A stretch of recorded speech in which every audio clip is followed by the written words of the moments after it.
Hello, hello. What have I done? Oh dear, you knew it was coming. You knew it was coming. I was just... The whole of the stream yesterday, I was just sitting here very unsatisfied with what was going on. I just felt like I don't feel any sense of satisfaction from this game mode that's very flat and vague. Like, it felt like, is there even any point to be winning any of these games in that weird beat the division mode? Because it was counting how many wins I have, but like, what about the other teams? Does it matter if I have 3 or 20 wins in that mode? So there's about 24 teams, maybe not even that, maybe even 13, but yeah. We're here, we're doing baseball, we're gonna do the condensed season. Door into summer, we'll put that one in, I've got that one. It's a good one. I'll do that while I'm yapping. Yes, and the music request line is open. If there's anything you would like me to put in the request line, speak and we'll do it. Something just vibrate. Let me turn the volume down on my computer. I'm turning this music off, I'll tell you that. I'm not listening to this for 80 more games. What we're looking for? Knuckles, Chaotix. Also, thank you for that giant Goofy. Every little bit of Goofy helps pay my bills. Door into summer. Request list. There it is. Do do do do do. Da, da, da, da.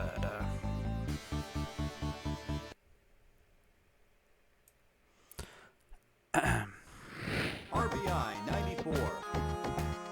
Streets of Rage 2, you know that awesome song? Which one? Well, there is a Streets of Rage 2 already in there, so I'll just play that one first if you like. Or would you like the final boss music? Because I like that one. Where is it? Streets. Fly ball, the bird. Fly ball. Obviously, we're going to have to put these in bulk. Revenge of Mr. X, that's the one that I like, I think. Don't know the names, well, you need to know the names, also I can't put them in. That's the problem. Fly ball, the bird.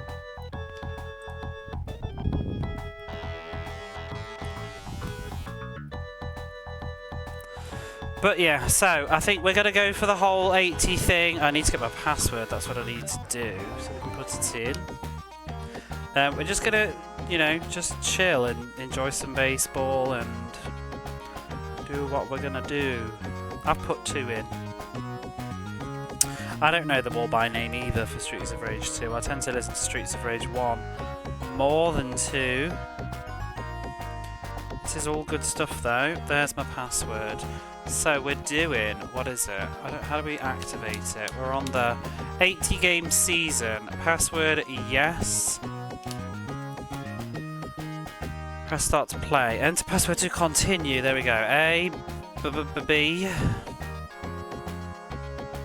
AQ.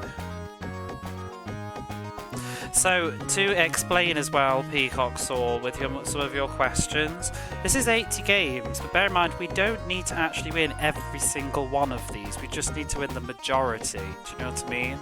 So, I googled, and in 162 season, the winning teams that go to the finals and stuff, they typically win about 70 to 80 games, it says. So, you know, around about half, because it's got to be divided between everybody.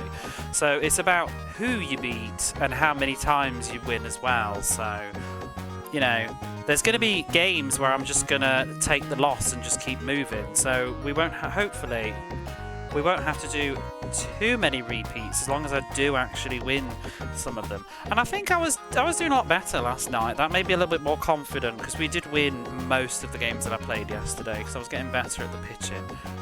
Maybe, who knows, I'll get better at the fielding too. Okay, we have a huge problem.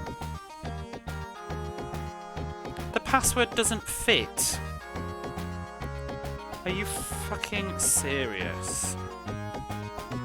ABAQMACH1B 5. I've still got letters to go. Why doesn't this fit? Enter password to continue series. I can't. Don't tell me I did the 162 by mistake. The password's too short. Wasn't that one, was it? No.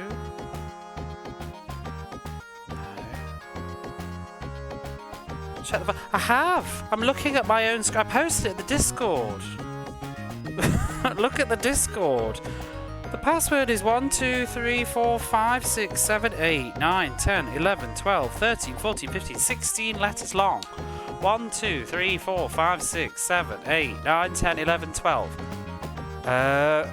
What the hell? It scrolls on?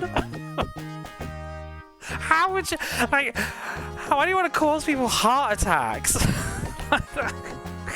God. I swear, if I couldn't even get the password working, I was literally going to just turn the power off and go to bed because I've had enough of this game. I just want to get started. Oh, I can't take this anymore. I can't take this anymore. How are you, Ludo? How are you, Fishy Ash, as well? It is unhinged. I'm coming undone, I tell you. MAC 1 H1B 5. Right, we're back on track. H.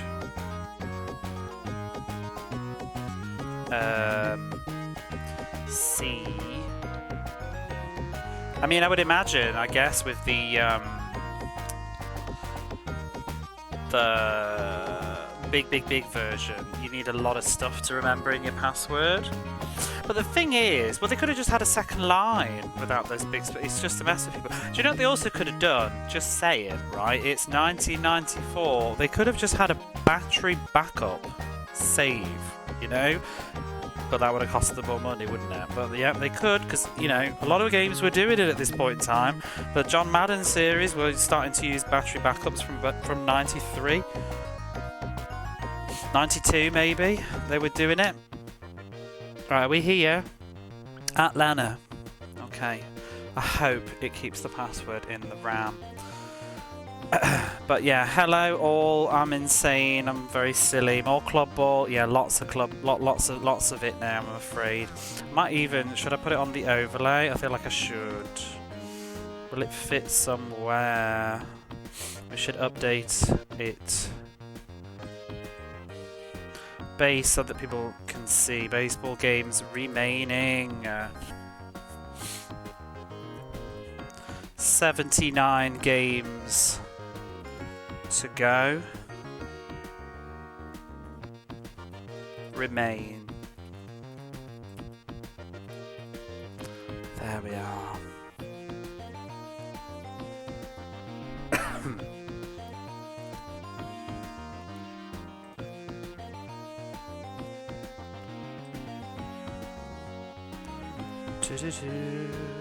Where can I put this? Should we put it over me? There we go.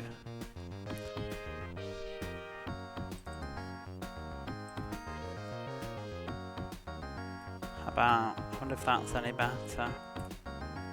Oh! Maybe not.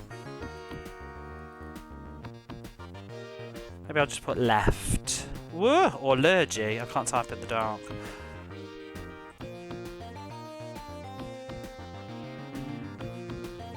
Put remain. I'm gonna make it just slightly smaller. Might change the font as well. What shop? Have we got a nice font? What kind of font do we want? Final Fantasy 7. Why do I even have this? It's cute. Can't see it though. What's the one that I usually use? The Sega, that one I think, isn't it? There we go. That's the Sonic font. Oh, it's huge that.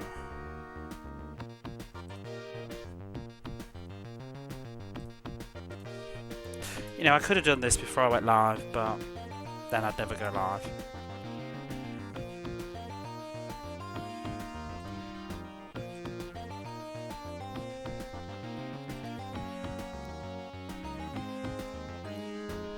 Oh, I don't like that at all.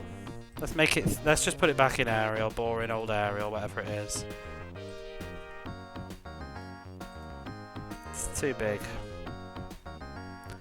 There we go. How's that? Simple and cheerful.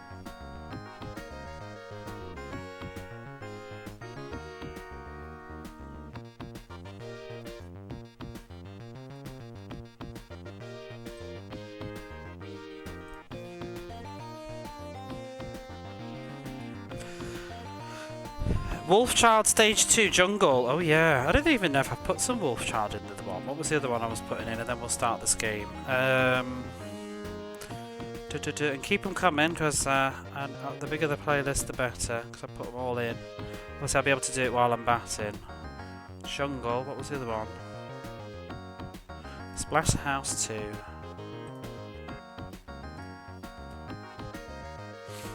Help me. Which one was it? The Lair. Oh, is it? I don't have one called The Lair, do I? I don't have The Lair. Sure, it's Splatterhouse 2. Is it? I can't think which it is. I've got Catacombs. That might. I feel like that's one too. Is it? Is it? Oh, let me get my headphones out while I'm there as well. We'll get ready for the baseballing.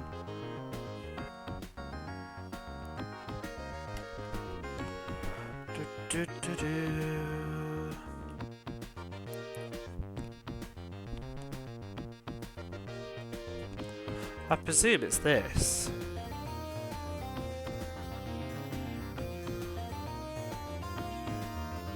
I don't know, it doesn't sound like very exciting. That's what YouTube tells you. Stage 1, I don't have the name and the numbers of the stages, I've just got the names of them, basement and containment room and things like that. I just need to clean my lenses on my glasses. Obese Boss is one of them. Wall Face Boss, that's the first boss. The House. Ooh. Right. This one, have a look. Where's my phone gone?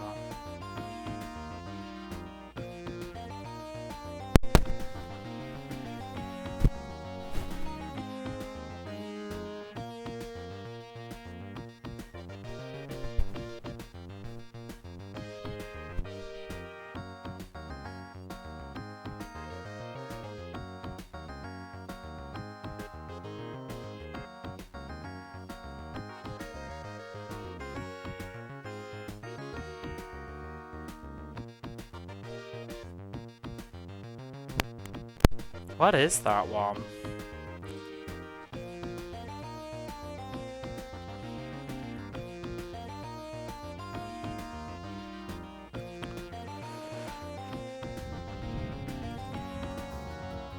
Not that.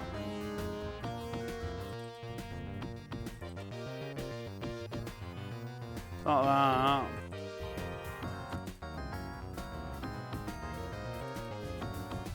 It's that. It's the ultimate evil. Okay.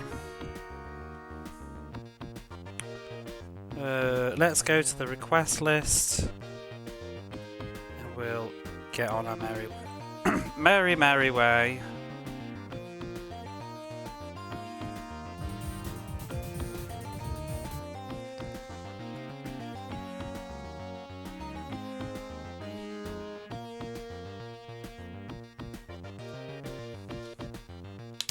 We'll keep our pictures, or let me start the timer. Let's just get this gamer going so I can turn the music off for a start. And we're going to get used to Atlanta now.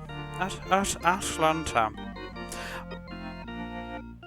If I remember, when I played this on the non-hardware version, I'm sure this glitched out, this flag screen. I'm sure there was some sort of graphical error going on there. Right, let's shut this music up. Off you go, and we'll have our music, shall we? How's that for you?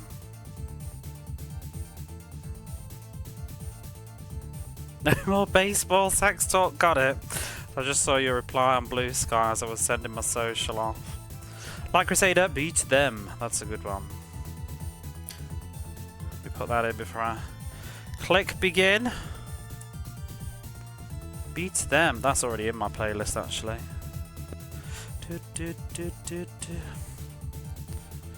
But yeah, how is everybody doing? This is... I mean... I'm saying this to sort of win you over, right? I'm saying this. I'm not going to play baseball every day, all the time. We'll mix it up with some other games, but I think most of you know that I'm full of shit, and that means that we'll probably be playing baseball every night and all weekend until it's done. But no, I probably will spread it out a little bit. I'm definitely getting back to Jailbreakers this weekend. That's definitely on the agenda. We're off to a good start. Home run. Home run. But yeah, I'm definitely, right now I don't know what other Mega Drive game I want to play at the minute, so this is an easy one to just throw on. But yeah, I do want to mix it up now and then, because especially with this R.B.I. one, I kind of get to a bit of a melting point when about 6 games in or so, I feel like I can't take it anymore. Or Jailbreak Outfits and FMV. I'm really enjoying that game, so I'm looking forward to playing some more of it. So definitely be getting to that on a Saturday, a Friday maybe. But you know what's nice about the baseball, even though I'm sort of a bit loath to do it, is when I don't know what I want to do and I'm just coming home from work and I want to stream but I've got nothing ready, at least I've got this to throw on. Do you know what I mean? Because when that's the problem, you know, I've been absent for so long. Sometimes it's just because I've got nothing to do and I don't know. I can't be asked to like set up and think of anything. Bit of a mania is kind of prerequisite for this whole project. Yeah, I know. It's haunting me. And also you have to bear in mind this is the second time that we're playing this, because the first time I didn't. Oh shit! I should have made him run back. I didn't. Wow, they're idiots. I didn't play it properly the first time, but I don't want to later on, because basically the elephant in the room is at some point Goaty's going to play this, and I know that he will be really hardcore about it. And if I then learn that it did have an ending after all, I'll die. I'll just fucking die. And so I'd rather just do it now and make my peace with it. Do you know what I mean? And if it turns out it doesn't have an ending, which is probably 98% sure that it's not going to have an ending, then oh well. We did it, right? It paid off for ATP tennis. I could have quit that first year on ATP tennis and it ended up actually going somewhere. So, I don't know. I just don't want any doubts. I want to say I did it, and that's that. And like I said, we don't have to win every single game anyway. Fly ball to second. Ooh. You're out. Damn. But yeah, I'll feel a little bit better to just know that it's sort of done. And I also figured, you know, if I'm doing like a division or playing all teams anyway, all teams is like about 25 games already, so I'm already a quarter of the way there. So may as well just... And that's why I put my foot down tonight. I thought, let's just start now, rather than me just go on for another 2 streams and then change my mind 12 games in, but I can't. Like, I'd rather put 12 games into this mode. Strike. And last night, the very last game of the night, once Mystical Machine Gun raided in, actually only took 30 minutes. So you do the math, that's 80 games, 30 minutes each. We're looking at about 40 hours here, aren't we? Provided I win them all. Some of them take longer than others, but to be honest, if I get a really, really good lead on this, I'm just going to throw games on purpose to speed it up, so that's that. I'll just lose against the shit teams. Hey, 40 hours is not actually that bad for a baseball game, really. Like, Roger Clemens took about that or more, and that was less games. So we've just got to hope things go well. I know it comes to 100% in. I know it's really stupid, the things that we will waste our time doing sometimes. I mean, I'm terrible of it, and I'm an absolute hypocrite right now because I'm going to talk about this topic while doing this, which is insane. You know, I'm sure I'll reap a ripe old age and I'll be lying on my deathbed and just thinking, you fucking idiot, you could have like learnt to paint or something, you know, like read a book, made a new friend, and instead you decided to put 40 hours into R.B.I. Baseball 94 for the internet. But oh well. But no, I do all that stuff. What's going on? Oh, I'm fielding. Oh shit. I zoned out. I was like, what? Are they? I was like trying to make him run around the bases. This is what happens when I talk. You'll never forget this day. Well, let's just be honest here, right? Do you remember? We don't need to replay my embarrassment. This game is so fucking shady. It really is. Like, there was nothing that remarkable about that pitch and hit just then, other than me just standing there like a spanner not picking up the ball. Strike. But yeah, do you remember Lotus? Do you remember Lotus? Exactly. This is just the Lotus of baseball games, isn't it? It's just me all over again going, I'll just do the other modes, it's fine. Yeah, well, there we go, right on cue. Yeehaw.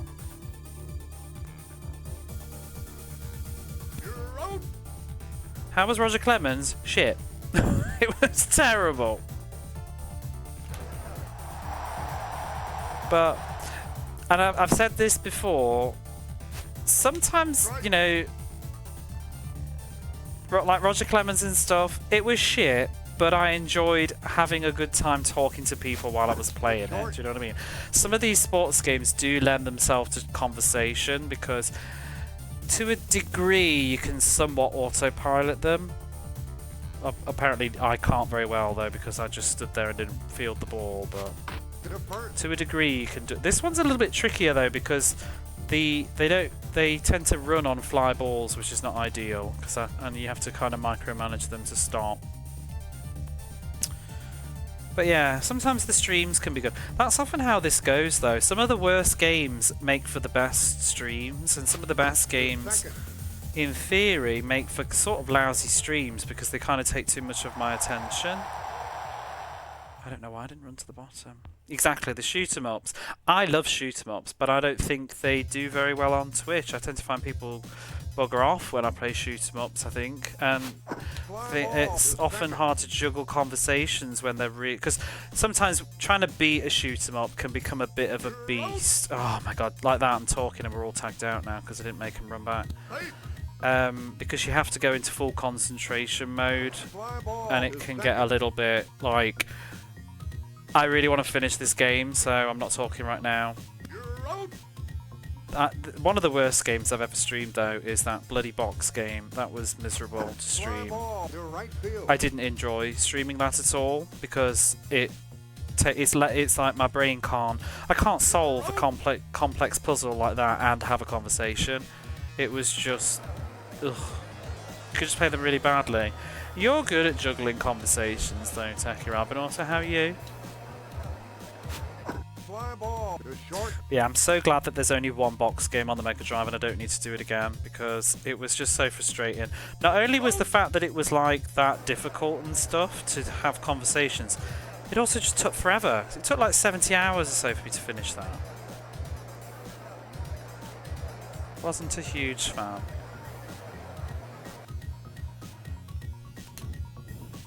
It's not a social game and it's not one to stream either. Really good at playing video games, ban. Yeah, you're great at playing them, bad, thank you, Rob.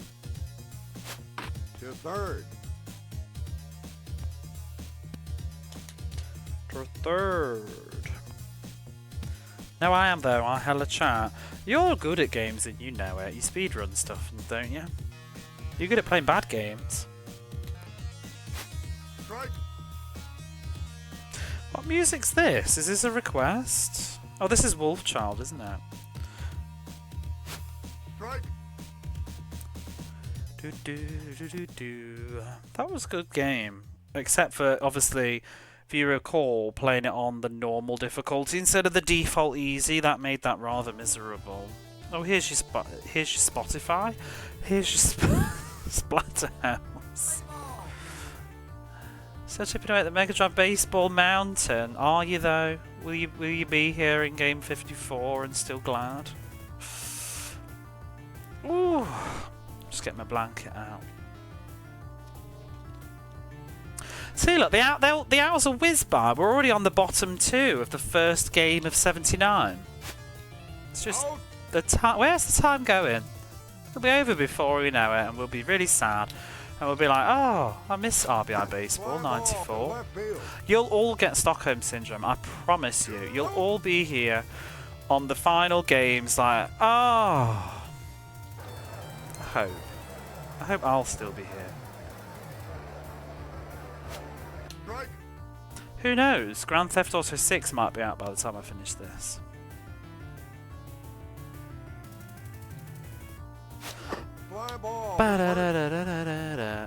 Never heard the Genesis Wolfchild music. So yeah, some people were talking about, oh, it sounds really good on the CD, but honestly, I thought it sounded banging on the Mega Drive. I like the chip music.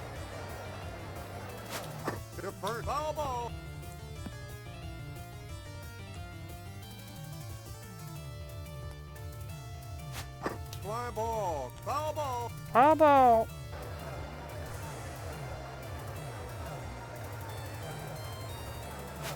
Fly ball to first. Foul ball. Burp.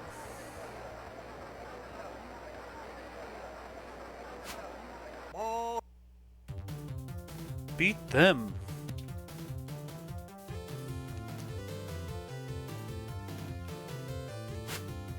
Out.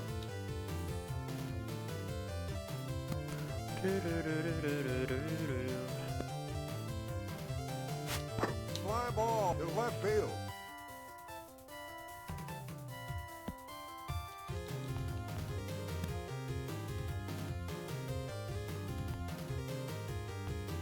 That was very silly. Why am I reading that? Hey. Should give it a listen. We can put some more on if you like.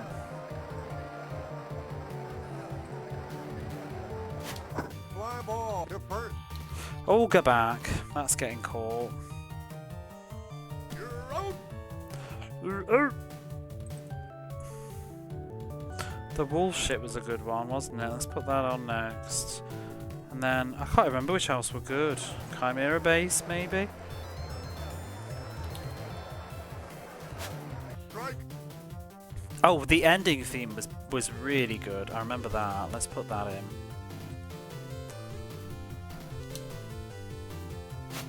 Strike. Oh, we're gonna listen to it in a minute, so stick around. Out. I put 2 or 3 more tracks in. Strike.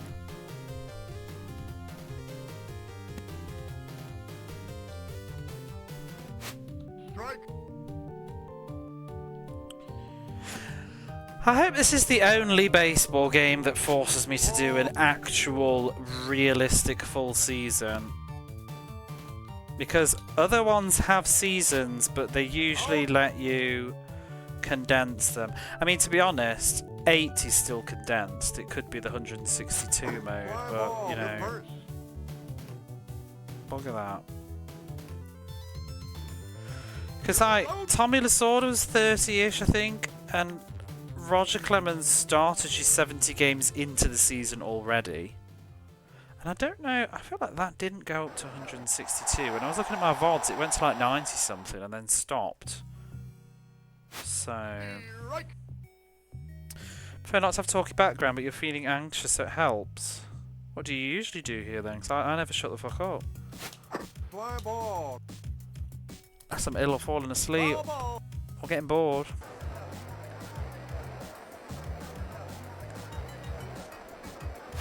To third. Ooh. You're out. Yeah, what streams I work? Oh. Well, this is going to be Strike. largely rather chill, I think. Just music and me.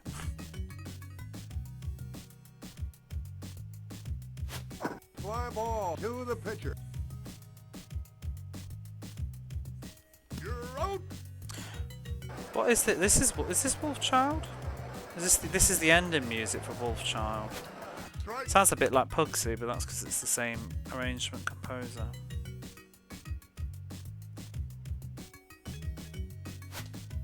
Strike. Both teams. That is what's throwing me, to be honest. Both teams being the same colour. Fly ball to left field. That's why I'm not paying attention to whether I'm pitching or not. You're out. Oh, this is the first level, isn't it?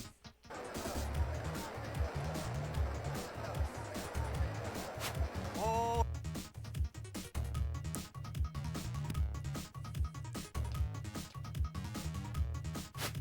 Fly ball to short.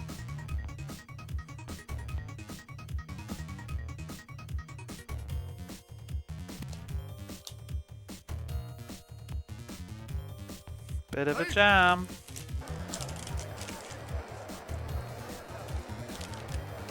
Big plunge here. Strike. You know, at some point we need to get back to Kingdom Come as well. I really don't want to let that one go. Even if it's just me and you, Ruda, we'll be doing it. Because I was enjoying that. I want to actually play it for myself. Out. I don't need to necessarily stream it, but meh. I've already done so much. Fly ball to left field. I always keep saying I'd like to play. Oh shit! I forgot who I am.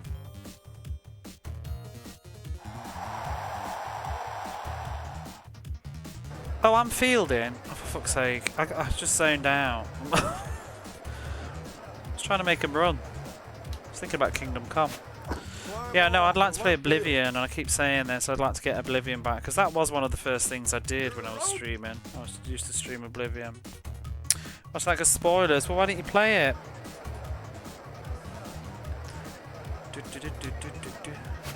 Strike.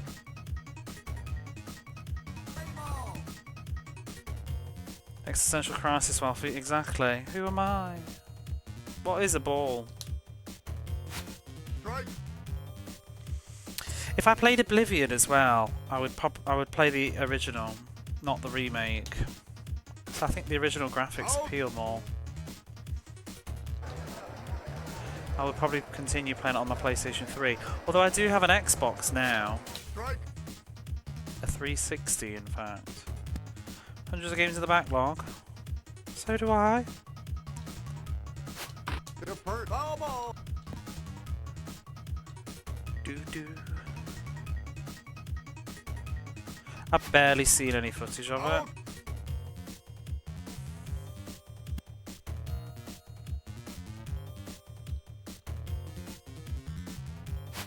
Fly ball to second.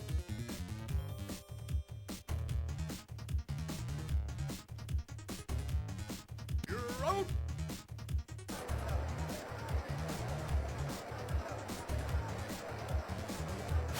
Fly ball. Foul ball.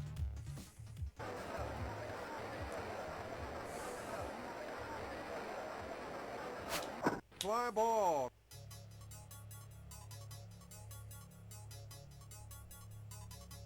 Foul ball. There's so many big games like that I want to play though, and it's, I don't know, sometimes the older they get, the more you realise like they're a bit daunting and unrealistic. It's like I've always thought, you know, I'd like to replay the Dragon Age series at some point, but my god, they took me forever. They took me like hundreds of hours to do the trilogy. I'd say the second one was the shortest. Music goes pretty hard, it's good. This is a good track. Ball. High texture mods. It's like watching those, you know, you watch like Unreal Engine trailers of fake games on YouTube. I sometimes think.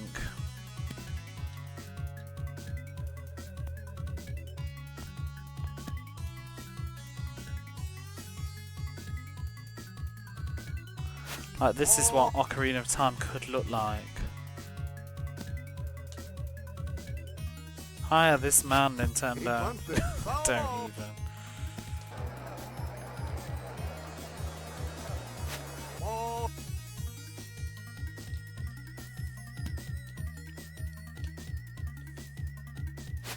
He bunts it. You're out. Come to me. You're out.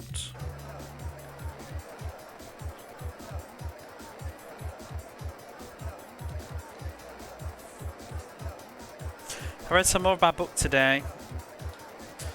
I am 62% into Catching Fire now. Hopefully going to finish it by the weekend, I think. You're out. Or over the weekend. My Kindle says I've got like about 4 hours left of reading to do.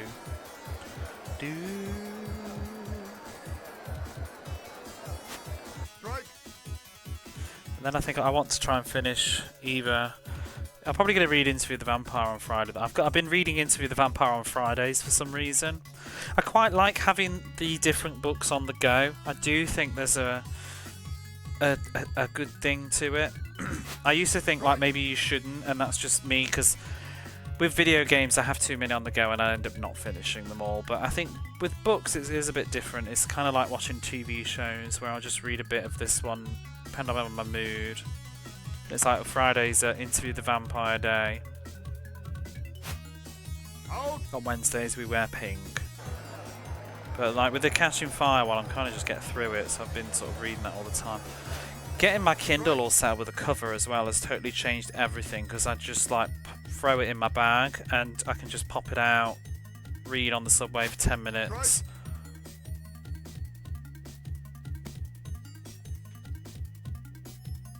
And I'm finding that so much healthier than just To second. scrolling on my phone instead. It's much more productive and I feel better. Like I get proper into it and I'm almost sad the journey's over. Strike. Bugger. I think we're out of music now. Fly ball. to short. This is from the last request list. Somebody always usually picks Castlevania. Doopy-doo.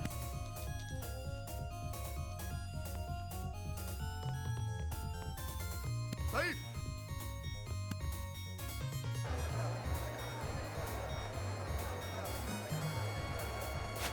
To short.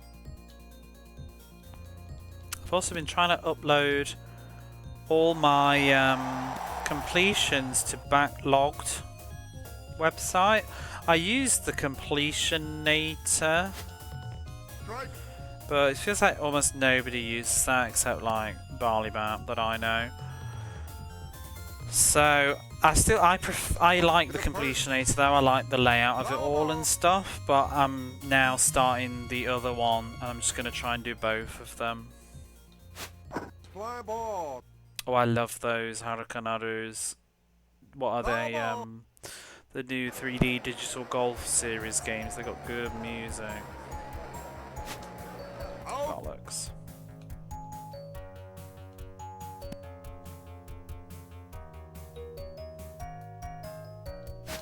Fly ball. To second. You're out.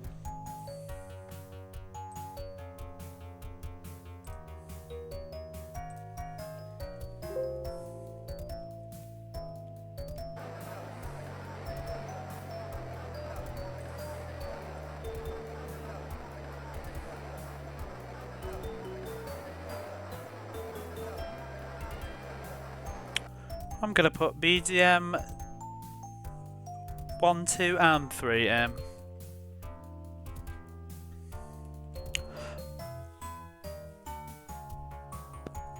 Oh, it didn't get played. I just put it in for you. Actually, you didn't even pay for it. I'm just not reading correctly. Oh well, I've done it now. I don't even know whether I'm hitting the ball or catching it, to be honest. So, when you first bought your Saturn, you mostly played. I just played that at the weekend. I bought that and I just played a bit of Pebble Beach on the Saturn. It's the Japanese version, so he gets overdubbed for. You did pay for it, or did I miss it then? Oh, do you mean did I miss it? Oh yeah, I see. I beg your pardon. I'm terrible. Is that it? I thought you meant, did you miss hearing it? Oh, is it? Oh, I get you. Was that just your passive aggressive way of reminding me that I didn't put it in? No, I think I just said it was over, didn't I? And it hadn't come up. It's different for you. I don't switch between novels. I usually read a comic book, a novel, short story, non-fiction. But I'm thinking of. I think it helps to read different genres. So I think I'm reading rather different books. I'm reading The Hunger Games, which is like a young adult dystopian job.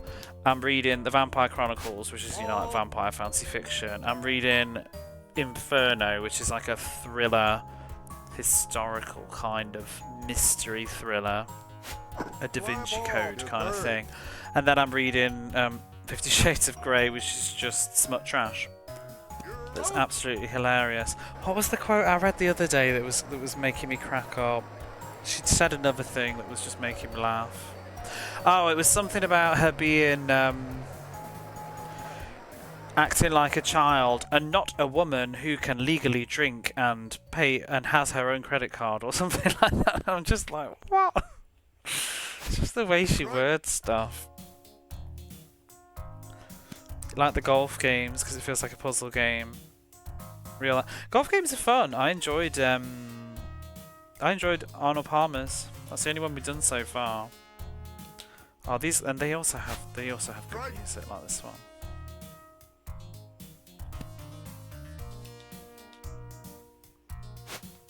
But yeah, sometimes I just think, like, especially depending on the book, if it's maybe a heavy book too, sometimes you kind of feel like reading, but you're just like, oh, I'm not in the mood for that book because it's hard work. So it's nice to have something to swap. So I tend to find, when I've got into bed and I'm really, really tired and I'm probably going to fall asleep 2 pages into whatever it is, probably while I'm reading it as well, that's a good time for me to read 50 Shades of Grey because it really isn't taxing at all. So I'll read that. I'm not going to sit and read Dan Brown in bed because it's full of lots of not that it's like a complicated book, but it's just full of unfamiliar words because it's full of places like in Italy and stuff that I don't even know what anything is, or names of paintings and artists and things. And also I've been enjoying following it through. There's a website, I forgot what it's called now. Something about, I think it's just like Robert Langdon Lovers or something. It's not Lovers, but you know what I mean, like the fan club. Why are we all waiting around? It's because I'm talking. Shit, no, it's because it's fly ball. Get your ass back. Oh, what a loser. I'm going to turn the movies off, mate. Oh no, I'll leave them. Just briefly concentrate.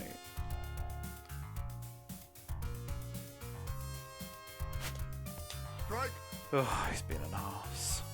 Hot Shot Golf, I've never heard of that. I really haven't played many golf games at all, but I'm starting to get into them.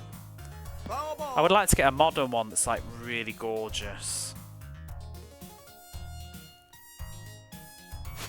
Fly ball. Foul For ball. fuck's sake.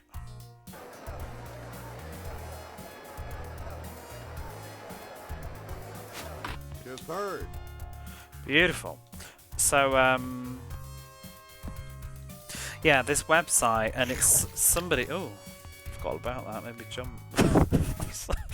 This website has pictures of all the stuff in the book in order as you go through it, so you can follow chapter to chapter, and it's got pictures of like the locations and the paintings and stuff. It's really, really enhances my reading experience. So I want to go back and read the older books because I haven't read them in forever and do them with that. But it's golf with the alternative name. Oh, I know that one. Everybody's Golf is on loads of platforms, isn't it? His third. Oh, he's going to catch that. Knob.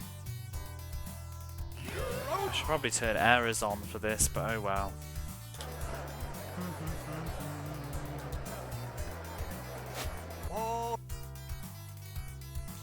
Ba ba da ba ba ba ba ba ba ba. Fly ball to left field. What's your favourite book you've ever read? Shower me with book recommendations. I've probably never heard of any of them because I'm not a reader. unless it's something that's had a movie or is significantly famous. Fly ball to left field. I can say more than one though, because I'm terrible at picking only one. My coffee's gone so cold. A home run. Wool is good. Is this just a random statement or is that the book? Rama is awesome. Blessed be. Strike. Like reading trash and manual. I love reading manuals. Yeah. What's your favourite manual? I enjoyed Goofy's manual. That was a good one. Most inconvenient on a genuine PSP. Those are books. Is that the title? Wool is good? Or are you saying that the book called Wool is good? Strike. I've never heard of them. Wool is the title. It sounded like it was a title, like Wool is good, Rama is awesome.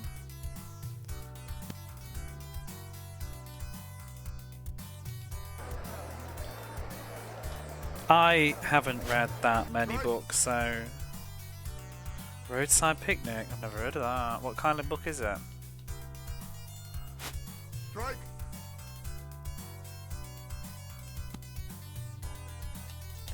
I obviously really liked Interview with the Vampire, and I still do.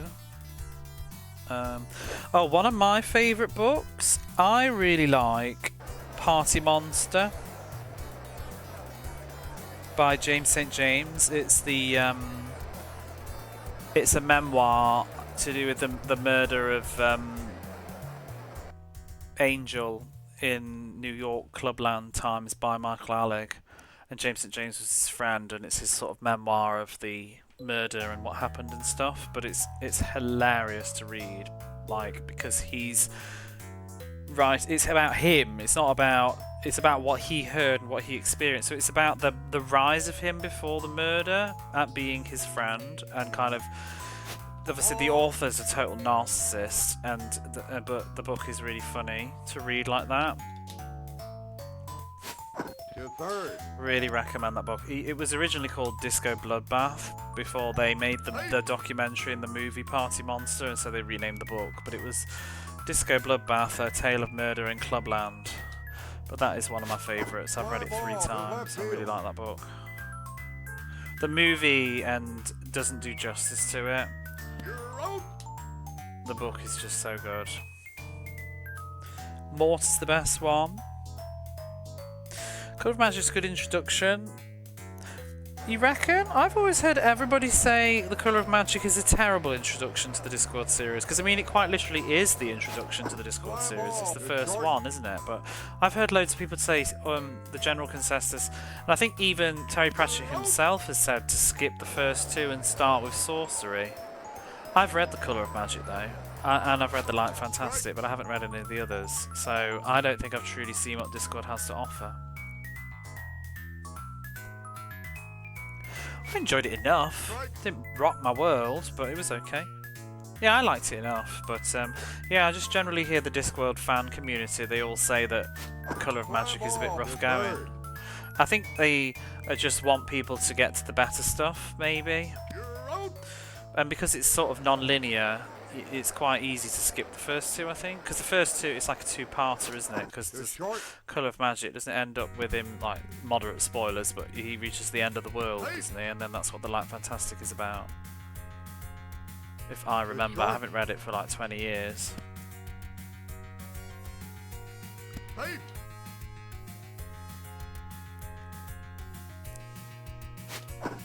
think most of the others are generally episodic. I am thinking of reading some Terry Pratchett soon. I've already got it. The Colour of Magic on my Kindle. Warhammer 40k books. I don't know you're a big reader, Techie Rob. Or just a reader. I don't know how much you read. Dreamy was mentioning those because I was talking about grim dark fantasy might be my thing, and she was saying that she likes the Warhammer 40k stuff, the universe. So much of Discord most in 2 languages. Oh yeah. Yeah, Scordian, what language have you read them in? Because that's an interesting point. Do you read a lot of books in English? Ugh, God, isn't it crazy? just being an English speaker, but then you meet so many like other Europeans who just practically just live daily life in English, like with media, films and books and games and everything. I mean, I know I do with Japanese, but it still feels to me like it's more of it still feels like a bit of like an effort to do that, to sit down and read a Japanese book. I do it, but it's still a bit of a hurdle because I have to do so many lookups, especially for novels, because it's very different from like spoken language. Fly ball to right field. And even I mean TV shows, I'm getting to a very comfortable point depending on the genre of TV shows now. You know, unless it's like heavy medical crime stuff, I can often just casually watch a lot of TV shows now without needing to really pause, unless I'm getting obsessed about every single sentence. But you know, I'm pretty casual with it. Games, my problem is, and I don't know how you guys do with English, but do you feel like you have to hang on every single word, or are you quite content to just get the gist? Because I can't bear not knowing a word in a sentence. I have to look it up. It just annoys me.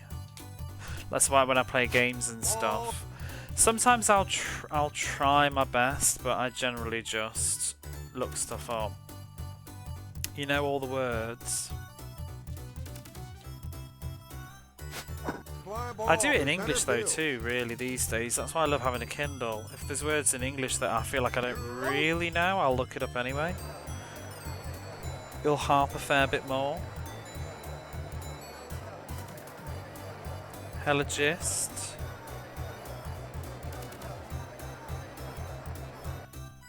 So we don't commute and sleep, much less now. Marcus a book nerd.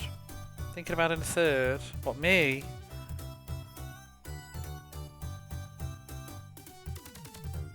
I'd love to, but I honestly don't think I could ever fit a third language in. I think I've always thought about the idea. I looked into much younger than I started. Yeah, but it is still it's still a skill. I'm sure there's plenty of people in your countries that don't speak English to your level.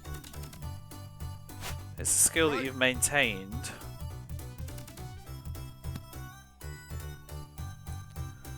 Press a piece of paper. Well, that is the beauty of e-readers, I have to say. Strike.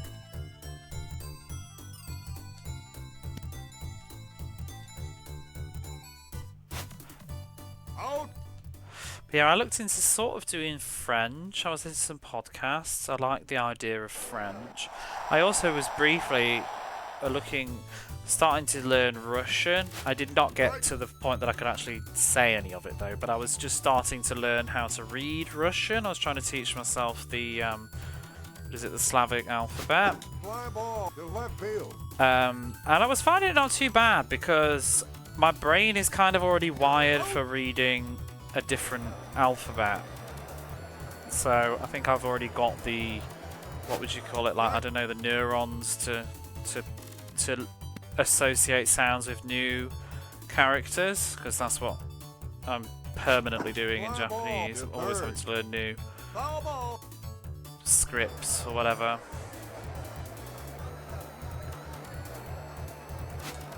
Out. But yeah, Russian just seemed like an absolute beast when it comes to grammar. To short. The problem with learning something like Russian is I feel, because I always found Russian and Russia itself just very exotic and appealing. I'd love to go, obviously probably not right now, but there's just such a rich history and so many beautiful places to see, and I think the language itself is very, very pretty to listen to. But that said, it would be a hard language because I don't think that's the word that I meant, not Slavic. I'm mixing that up completely, not Slovak. Wait, no. What's Slavic? No, it's the languages are Slavic and the alphabet is Cyrillic, isn't it? Slavic is the family of languages, if I remember. Been to Moscow loads of times, really nice city. I'd love to see Moscow. It's sort of just a romanticization because I've always been into the whole Romanov mystery with Anastasia and things like that. Too short. And then, but yeah, like I was saying, the problem with learning something like Russian for me is, unlike Japanese, like a great thing about learning, I mean, it helps that I live here, but what's great about Japanese is it's so easy to just use it all the time, like as an input device, because there's so much media that's interesting to me personally. I like Japanese, I mean, I suppose I could get into Russian films, but you know, video games is a huge reason to keep like motivated and doing Japanese. But like with Russian, I'm not sure how often I would be using that skill, if you get what I mean. Because I'm not moving to Russia. I'm probably not really going to meet any Russian people in my life. And maybe I could get into films or something, but I don't think I could ever get to a decent enough level now to be like reading books and things. So it's sort of like it would be nice. I mean, I'd get into the music if I could. I'm usually a bit hands-on with things like that. You know, if I'm interested in like a language or something, I tend to want to get into the music and stuff. I don't really understand. It's a bit of a generalisation, but I've always found it a bit odd, and I know people like this, but it's like people that might know Japan and know the whole language and stuff, and yet never get interested at all in any of like some of the media behind it, like music and stuff, like don't listen to any Japanese music. It's like, I get that some of it might not be to your taste, but I just think, you know, in like 100 years you can't find anything. You can't find anything that's appealing, like just pop music or rock music or whatever, because I don't know, it's just there's so much out there that you could be listening to, I think, and enjoying. It's like a big series of books and read through them all. Did the Patrick O'Brian Aubrey books, all the Sharp. My brother-in-law, he used to love the Sharp books, and my sister, we used to watch the TV show a bit. I remember I watched the first one, Sharp's Rifles. I've always thought about, I should put those on my reading list actually. I should give the Sharp a go. Who's it? Bernard Cromwell that wrote them? Wheel of Time is definitely on my to-do list. I would like to try, but I think I want to read other fantasy first. The Horus Heresy books. Languages are Slavic. We use the Latin alphabet with a couple of extra symbols. I forgot, which country are you again, if you don't mind me asking? I've forgotten again. I'm sure I remember bombing it when we played F-17, Strike Eagle. Which is an odd thing to say. Strike.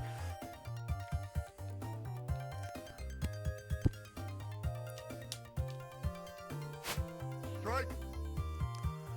The George R.R. Martin books. I've read the first 3 of the George R.R. Martin's Game of Thrones books. I started reading A Feast of Crows but stopped, and I kind of always meant to get back to them, but the fact, obviously, you know, we're all gonna say Poland, we're all gonna say the same thing.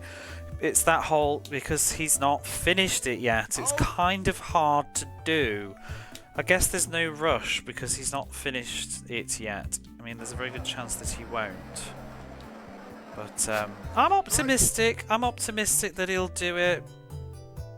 I mean, I don't know. Hopefully he can get the 6th book out at least, because he's only doing 7. So, and he's supposedly done a couple of 1,000 pages of book 6, which makes you think, like, how long do you need it to be anyway? Same on all fronts. Re-Russia, yeah. Sounds like a sharper Portuguese. To third.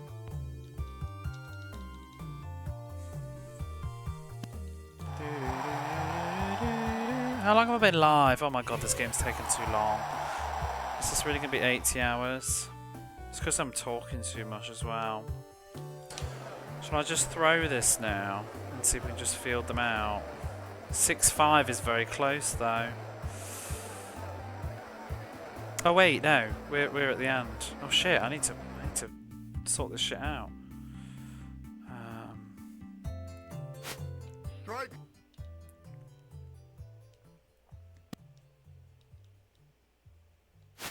Strike.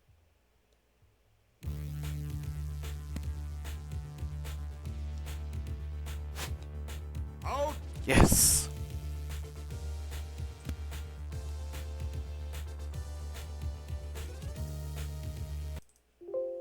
I'm gonna put my list on now.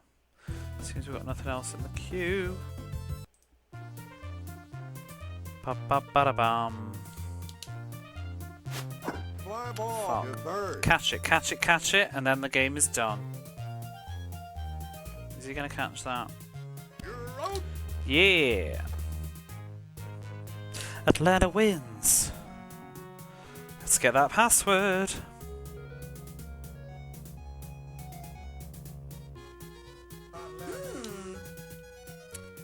Atlanta. See, look. It's flying by. 2 games, 1. What's a GB again? Is that the difference between the person in the lead, isn't it? So we're currently at 0, which is hot. Let's stay there, okay? 78 games to go. Woo woo! Yeah! I had hoped to get like 6 done tonight.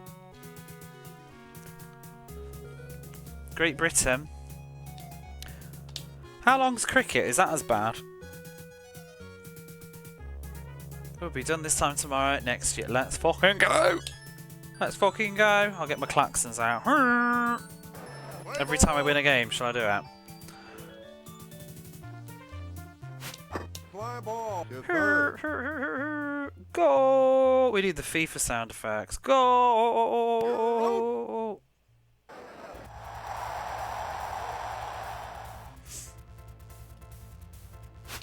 To first.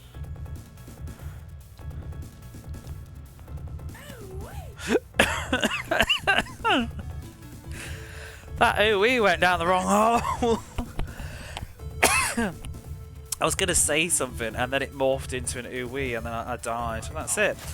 We don't need to play baseball anymore because I've died on stream. I heard that. Matt, how are you? Have you heard the good news? We're doing 78 more games of this baseball. Aren't you thrilled? I wonder if I'll end stream and realise I've had like 200 unfollows. See you next year. Fly ball. To right field. Foul ball. Oh, was it really though? Because that would have been lovely. Fly ball. To right God, field. he's going to catch it. Oh no, he's not. Run all the way! Baseball forever. That's what you're here for. Safe. I got an early start, so I was feeling peppy.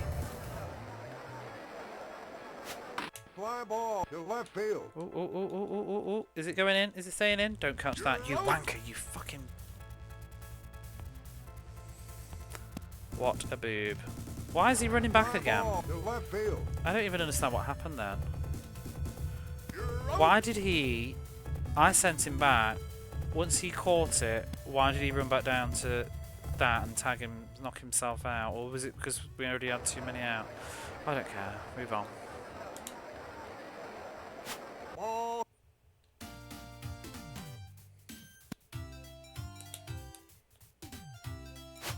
Strike. Derek Bell. To third. Do, do, do.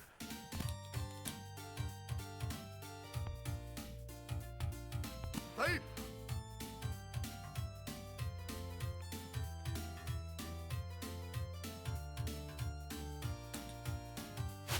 Strike.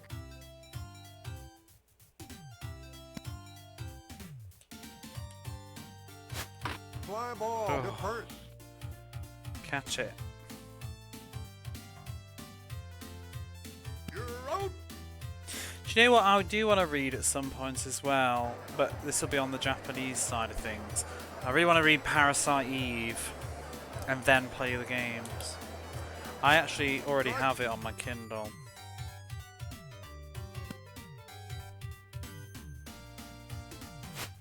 I read the first like few pages of it. It was weird.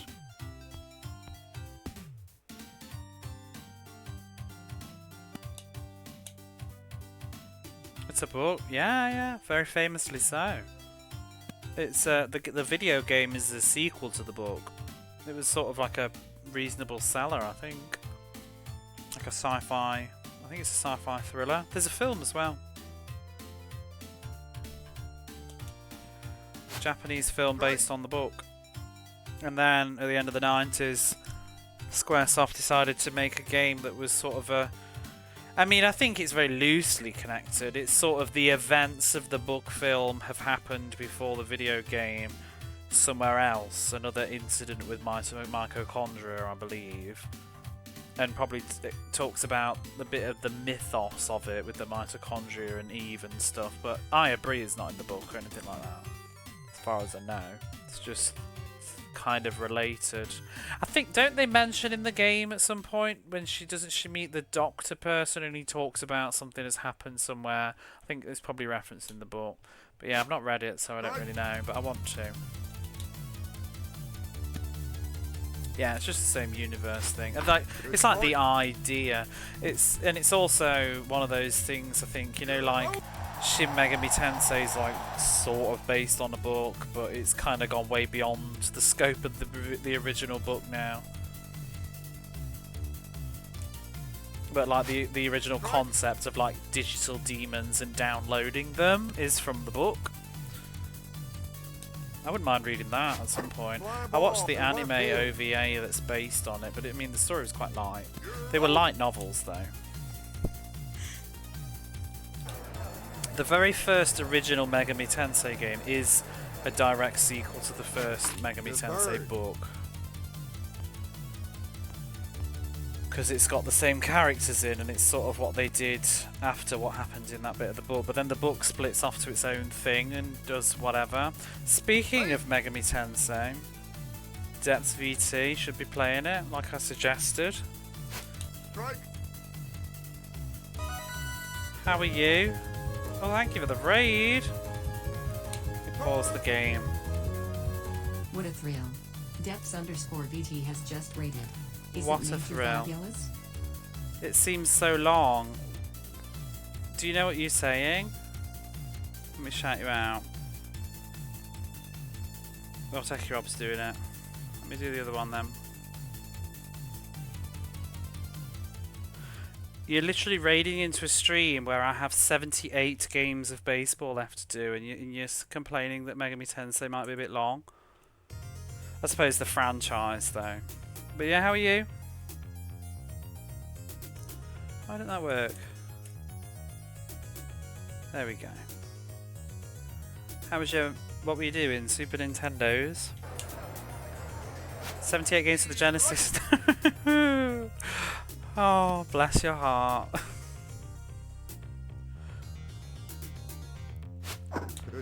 I wish. No, this is just me. So anybody that's coming in with this raid, run.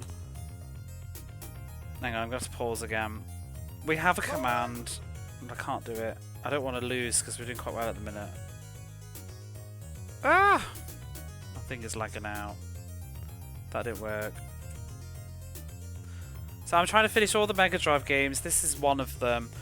I got very stubborn trying to pick what mode I wanted to do to call this the win criteria, and this game has like 162 season of baseball that you can do. I'm doing the 80 season version, which is a condensed version, because I just want to see if there's an ending. The other modes were like playing a division, but it was very weird and it doesn't seem to really track anybody else. So like, does it even matter if you win or lose? I couldn't really get it. So after a lot of umming and ahhing and a little bit of stubbornness, I've gone for the 80 games because I'm just a twat.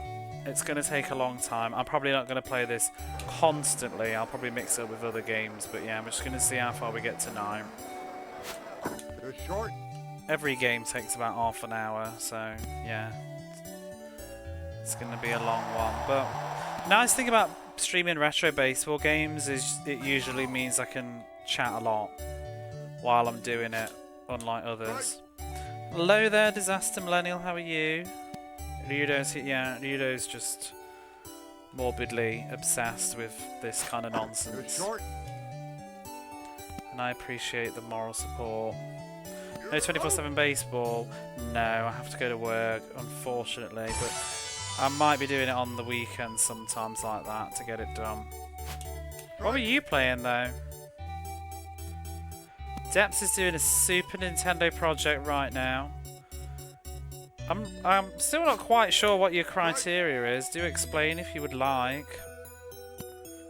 I know that you're going through them. I wasn't sure if it was in release order by the looks of what you were doing and having a investigate of what good games were on it. I know you've gone through the PC Engine and the Genesis and the Game Boy already.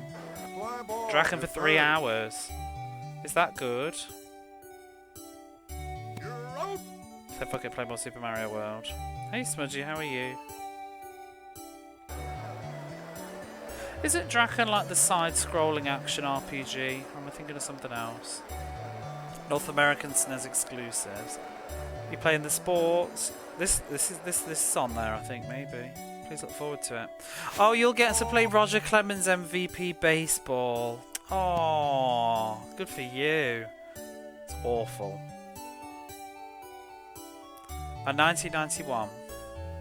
Are you trying to do them in the actual order that they came out, or just in 1991? Are you doing your like wheel spin thing, or you're voting like you were doing before?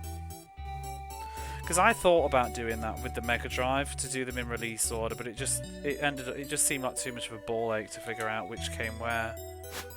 But then in the end, I ended up doing it because I made a spreadsheet. It's an adventure RPG, great music, and sometimes questionable music. Just do them in order, go month by month. Let's go through every GameCube game on stream, and the criteria is to reach the credits, but that's not exactly an option for Mega Drive or SNES. It can be difficult. Does every GameCube game have credits though? The problems are usually sports. It's the sports games that are ambiguous to when they end, and that's why we're where we are right now. I mean, technically I've seen the credits for this one because they play at the start. You'd be surprised how many games do show their credits at the start, and usually I tend to find they often end up being a bit shit as well. Good But I like to try and see some sort of like ending splash screen, something that would say, you know, like Atlanta wins the World Season satisfies me, or if there's a cup mode, I'll usually do that. strike. But like Pro Quarterback, which is an American football game on the Genesis Mega Drive, it only had like one mode. It was like just single matches, so I just did one, won it, called it a day. What else do you do with that? Strike. But I'd have thought some of the GameCube ones might be a bit awkward. I suppose a lot of the sports ones do have. You got 50 streak. I thought you lost your streak. Oh no, that was Jack Jason. Well done you then. Haven't done the wheel setup since the Genesis. Things go better when you take your time. I think it's good to have more time with the game. You can sort of judge it a bit better.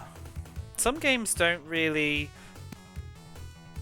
what's the word, like shine until you've played them for a bit. There's been games that I've hated and grown to love after like a couple of hours. Even some of the sports games. Then there's been games that have had the opposite effect, where I've initially thought they were quite good and then ended up hating them. To the short. You're out. Safe. Managed to save them by watching my VOD. I didn't even know you could do that. Oh, is that? Oh, no, I did know that, because that's that nag notification that I've finally managed to turn off. Yeah, do go to sleep. Thank you for the raid. Strike.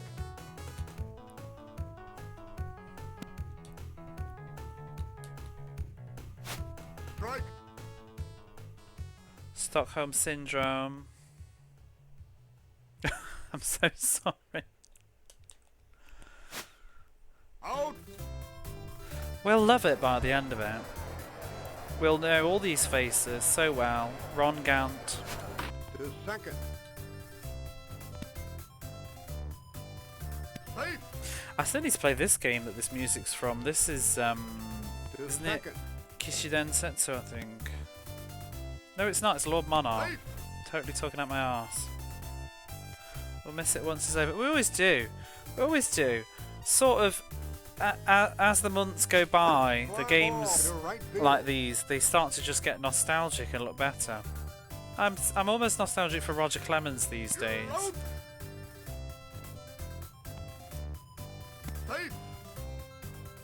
I found myself wanting to play Mega Panel again.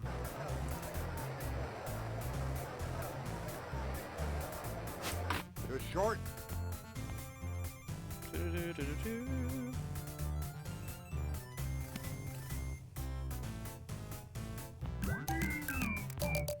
Yeah, that one, Mega Panel.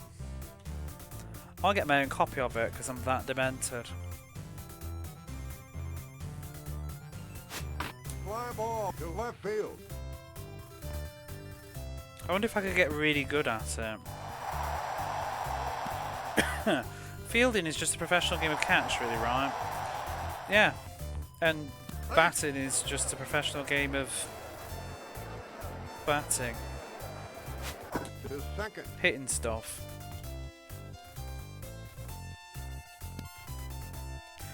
You have to admit, though, it's kind of impressive how far they can throw the ball.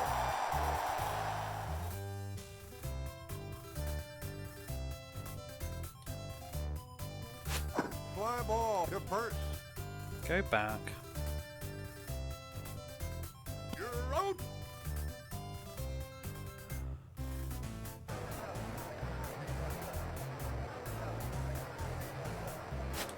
Fly ball to right field. Oh, don't catch that. Oh, we didn't. Good stuff.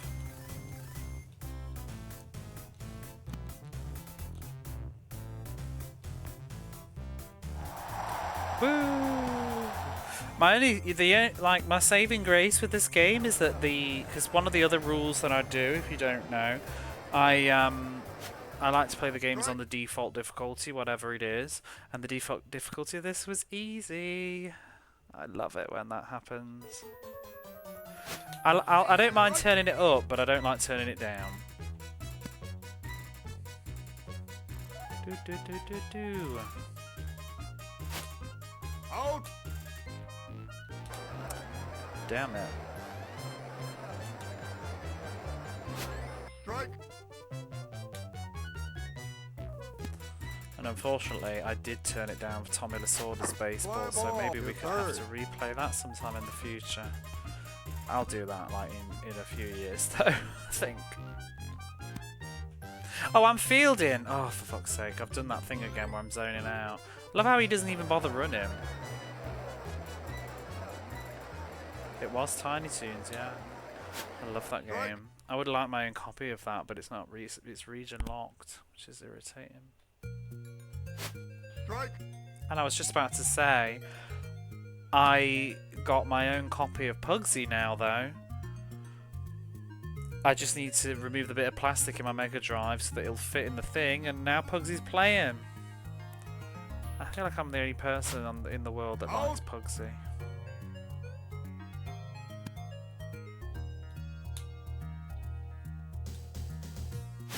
Fly ball to short. You're out. Yay! I like Pugsy. Safe. Pugsy, it was a really good time. Beautiful music. Strike. Someone streamed that the other night. A lot of people just sort of like shit on it because he doesn't look very appealing as a character, but the gameplay is really fun. And the music's amazing. I love the music. Let me play you some of my favourite Pugsy songs. Oh, so beautiful.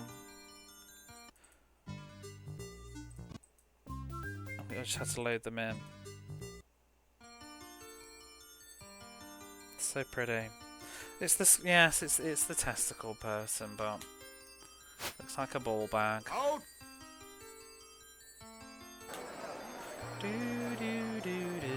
It's also very impressive. Obviously, it's Traveller's Tales, who are pretty known for doing technical wonders on their hardware. I'm not a really big fan of Traveller's Tales, though, I have to say. I tend to think they're all sort of graphics and no substance. But Pugsy, I think, is the right balance of both. Foul ball. In fact, is Pugsy Traveller's Tales? It's definitely the same people that do Traveller's Tales, but I can't remember if they were quite known as Traveller's Tales at that point in time. But it's the because that guy does that YouTube channel Game Hut where he tells you how he used to do all his things like Sonic 3D and Toy Story and he shows you how to do. There's a video he explains because there's a pirate boat boss on Pugsy that rocks side to side and it looks like the sprites are rotating, but they're not. It's just a trick of hardware, and he explains how he did it. It's really fascinating. And explains it in a pretty simple way too, because I'm not a super techie person, not like Techie Rob. Bollocks! It's what a copy story Thor that you thought you sold. Story of Thor's lovely. You should play that properly then. The manual's in colour as well for the UK, which was rare. Strike.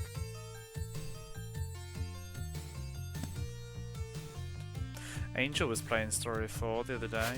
Fly ball to left Every field. time I play Story of Thor, it seems to be like 2 hours shorter than I last remembered it. She finished it in one sitting.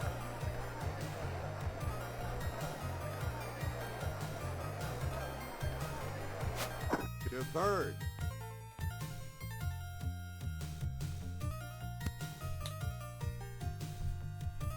You need to play that someday. It's good fun. It's not long. You should just bump it up your list, Peacock, 'cause it really honestly isn't very long. I mean, you went through Soleil, Crusader of Senti, right? It's about, I'd say it's probably even shorter than that. It's about the similar sort of length. Strike. When you know what you're doing, it's like 5 hours.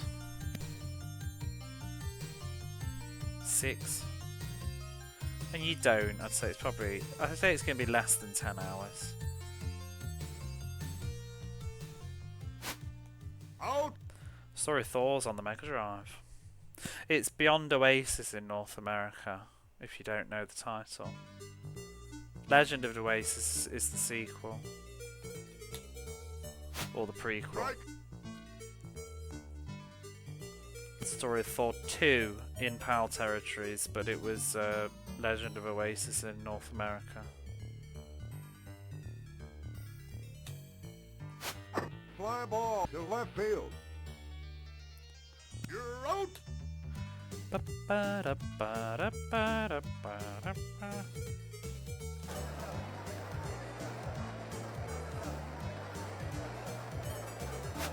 Fly ball to short.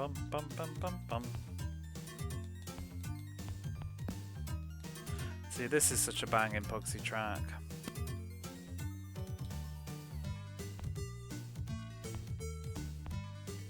Safe. I just love the sound driver that Matt Furness uses. It's just so good. Fly ball to right field. Is he catching that? He is. Oh no, he's not! Go, go, go! Yeah. There's more indie games like that. I mean, the more I see it and think about it, it's really just like a top-down. It's almost like a top-down beat-em-up that's slightly non-linear, really, more than like a action RPG or adventure game. Because it's very, very, very linear, but it does have like items and health and weapons, and you rank up and get more health. Safe. When you kill enemies, there's a drop that happens, the heart pickup. If you pick that up, it increases your rank and increases your overall health. So there's a little challenge to yourself. If you want to, you can do like a low rank run and not pick it up on purpose, because at the end of the game it grades you, and the lower you rank, the more points you get, but the lower you rank, the less health you have.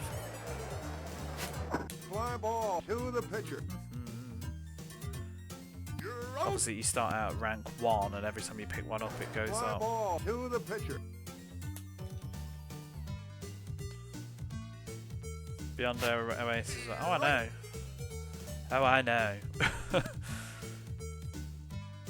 I know Beyond Oasis more than Legend. To short. It's a weird title. Hey! I think it's because the world is called Oasis. Can't even remember if the world is called Oasis in the Japanese version at all, or if it was made up for the localization. No, I think it's called. Isn't it called Poseidon? I think it's called. The world is called like Poseidon in the Japanese. Hey! Or maybe the king is King Poseidon. I think the world is called, or the city is called Poseidon. I can't remember what the world of Oasis is. Fly ball. Because You're first. Thor is the... Oh, they're catching that. You're out. Thor is the magical realm. And in the sequel, that the entire of the... Well, it's a prequel actually, but the entire of that game is set in the world of Thor. But Thor is only features in the first game towards the end. Strike.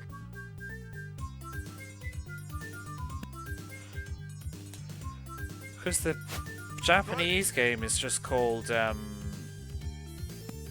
it's called Thor, a successor. Is it called the Story of Thor now? I can't even remember.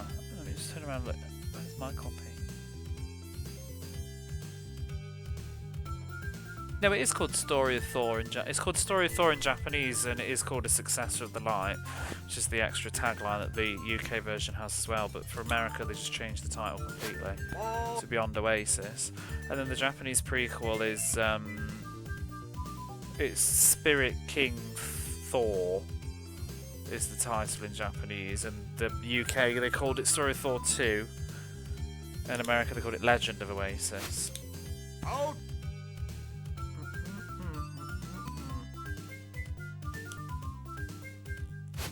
Fly ball. To left But I field. kind of didn't really care for the prequel. I didn't really enjoy it. You're out. It just felt off in every way for some reason. Fly ball. To right field. Ba-ba-da-ba-da-ba-ba-da-ba-da.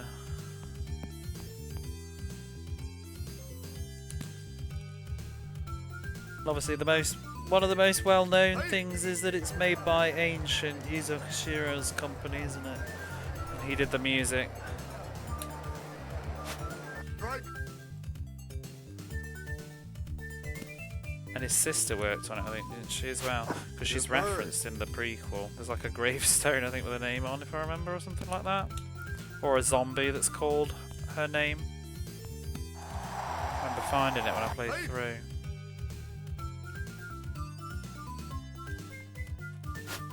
Strike.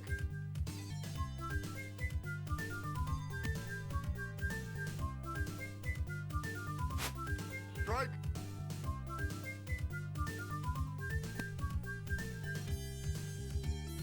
I'd quite like to get Zork on the Sega Saturn and the PlayStation, even though it's in Japanese. Because he did all the music for that too. It seems like a kind of cozy chill. It's got pictures. It seems like a kind of cozy, weird way to play it.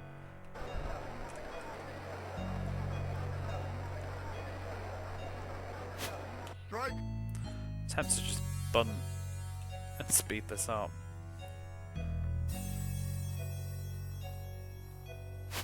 He bunts it. He bunts it.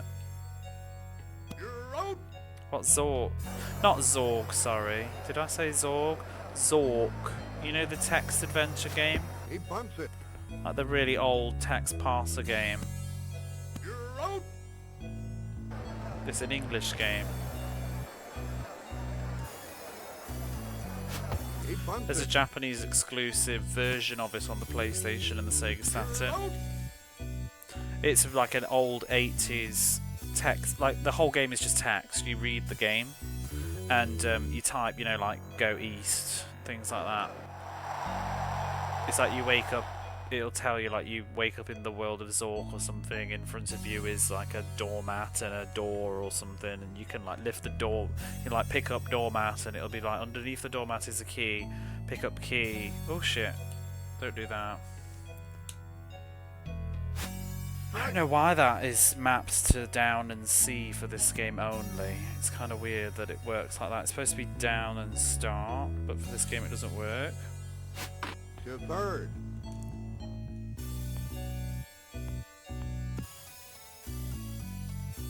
Like an interactive novel. Sort of. They call them passes, don't they? Oh, I'm fielding. Tits. Done it again. Go north.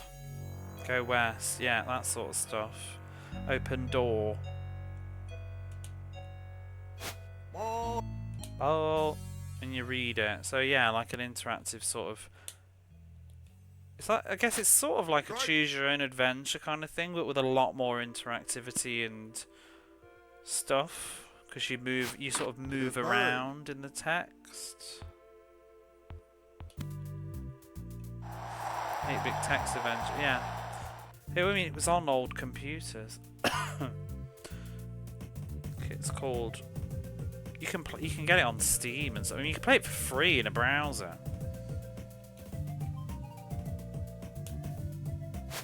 Strike.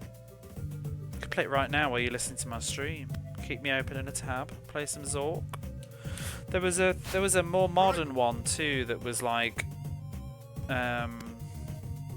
is it Return to Zork? That was actually like a more traditional sort of Myst-like, I think, with like FMV and stuff. Yeah, Hitchhikers. I mean, honestly, I think Zork is one of the most famous too. Really, it's sort of like the granddaddy of them, I think. But yeah, Hitchhikers is definitely a famous one. I think Zork is considered one of the great text parsers because there's 2 or 3 of them. There's like whole maps online and stuff. Ball. Yeah, The Hobbit. I've never played any of these. I actually thought about streaming Zork at some point. I bought it on Steam, which I heard is actually a bit ludicrous to have actually paid for it, but whatever. I wanted it in a way that might work, but I wanted to have music up and running first because the game's totally silent, so I didn't want to play it to total silence. Strike. But yeah, we could just play some Mega Drive music, I guess, or I'd get some other music of some description. Strike. But I thought it might be a weird, interesting one to stream someday. Obviously, I would never stream the Japanese version because that would be miserable for me to have to live read. But yeah, just as an aside, I was thinking of getting the Japanese version of it, one for a little bit of language practice, but also like all the visuals and music in it seem quite interesting. I don't know which one I would want to then play first. Probably in English.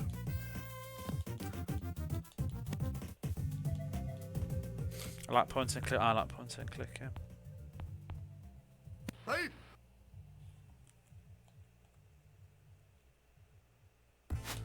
Fly ball to left field. You're out. Oh, piss. Fly ball to left I field. hate all these fly balls. They're so boring. Just bunt and get Keep out. on foul ball. No, I want to be out. Oh, why is it down in C? He bunts it. I pointed to laugh him. That's so mean. Out.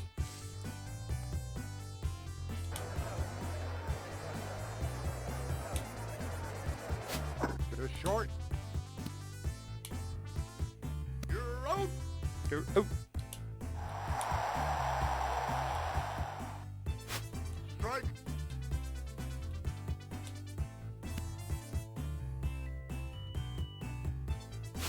Strike.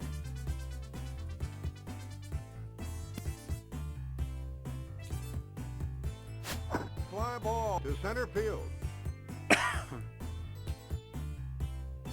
You're out.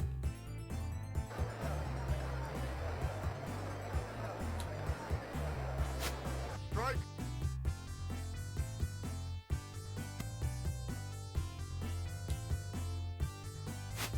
Fly ball to short.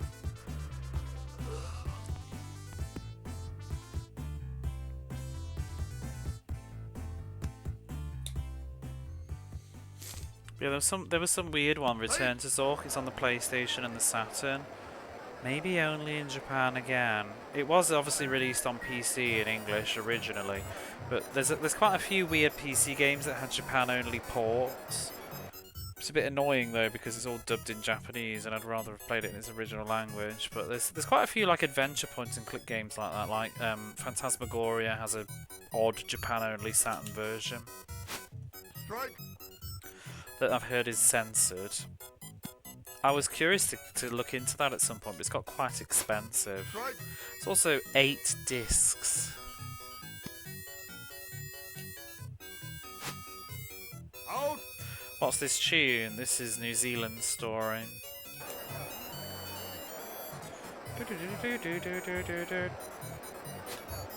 Strike. PC game wasn't much a thing. Who knows? I can't say. I didn't live here in the 90s, so I can't truly comment. Strike. I mean, obviously you can probably just read something online, but I don't think it's quite the same as the voices of real people. Your guess is as good as mine. Second. It's probably just a case too of consoles being very popular. I do think to a degree, my guess is that PC gaming is still rather niche. It's like it's still the PC people play PC games, but the console gamers is probably where the money is. I mean, these days it's pretty much just Switch or nothing if you want to make any money, I think, for video games here. 'Cause all the kids are playing Switches. Am I fielded? I'm not paying attention again. Safe. Oh no, I'm batting. I should have ran more. Whoops. To third.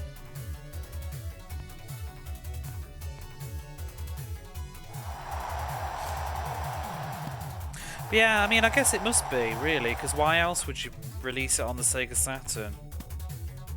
Unless that's why you thought it would be most successful.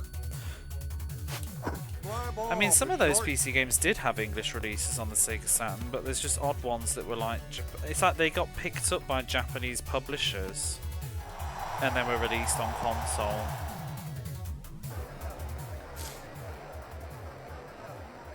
Japanese games because you're growing up with... Whoops! Right. Lots of them on PC ports.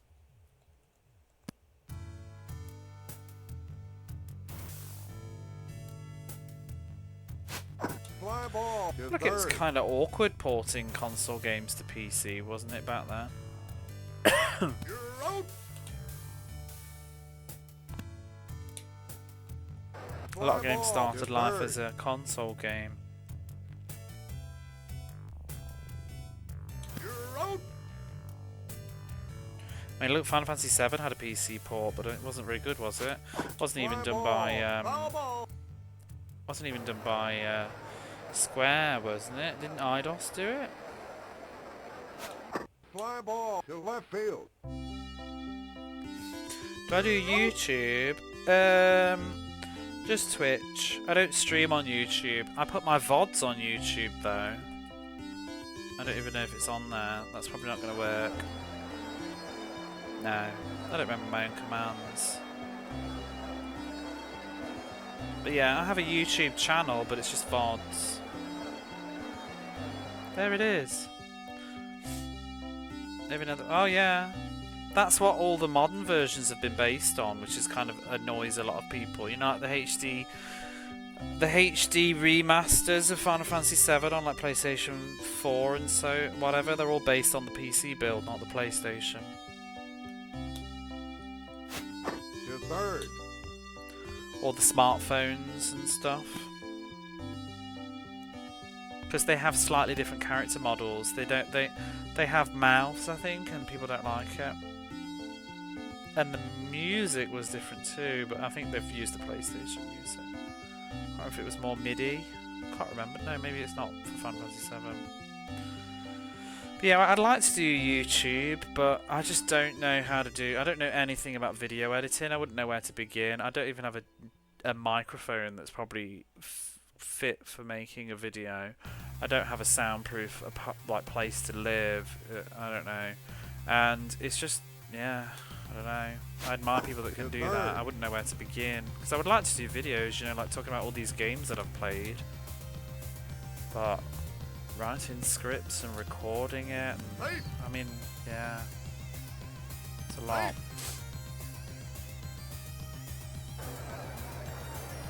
Time. Strike.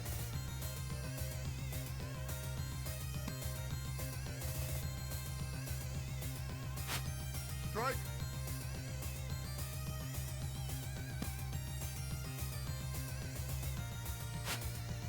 Out. There was a PC port of Final Fantasy VIII as well.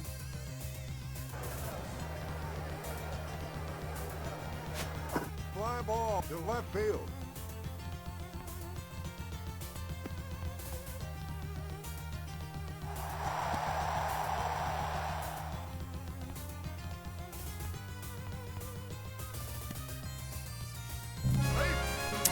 For the follow. You there. To Thanks third. for following. For I am Chalking, the Forever Man.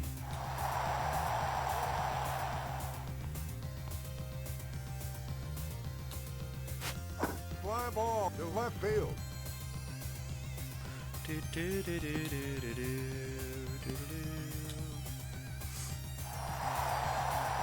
We got Polish localization. Could not play an RPG in English as a child, baby. Did it not? I'm surprised actually, because I feel like Final Fantasy VII's had so many. Fly ball. I wonder, to is right there one field. now? You're out. Safe. Yeah, about YouTube, I just upload all my VODs. That I don't upload every single VOD ever, but VODs generally where I've like made progress in a game, I will, like as a record of doing it. But you know, like some of these sports games, when I've had a stream where I didn't win anything, I played Lotus Turbo Challenge, and there was like what, maybe 8 streams of me just failing at the same course over and over again. I didn't upload any of those, but I'll upload the win.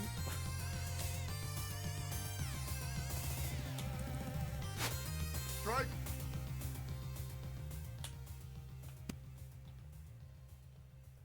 And Lord knows how many To second. streams of the arcade mode on You're out. Formula 1 there was. Too many.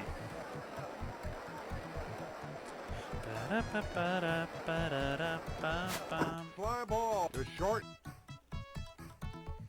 Maybe they didn't just pass you by. Oh, no, I'm not saying there was at all. I'm just I don't know. Do games typically get Polish localizations though? I have no idea. A couple, just a few, just a few. Let's grab what one? You're out. Lotus. Formula 1. Fly ball to short. In fact, do you know what? Why am I still playing this? Let's just bunt and get on with it. Do do do do do do do do do. Oh, will he make it? No, he won't. Oh well. Used to. Nowadays you don't pay attention. It isn't Witcher in English. Oh yeah, did The Witcher have like a full Polish like dub and stuff? Who made The Witcher? Where are they from? I know obviously the author's Polish, right? Where are what they called? Red thingy from? Is that a Polish development company as well?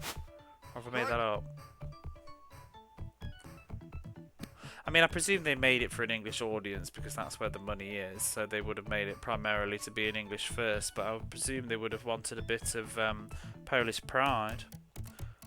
That's it, CD Projekt Red, yeah. I mean, presumably, I don't know who wrote the scenario for it. Were they Polish? Because presumably they would have been able to then write it in Polish too. Batters run like they have bricks strapped to their feet. I haven't actually even thought about it. Now I'm going to look again now that you've said that. But hello, Shadow Kitty, how are you? Fly ball to right field. Well, we're not going to see now.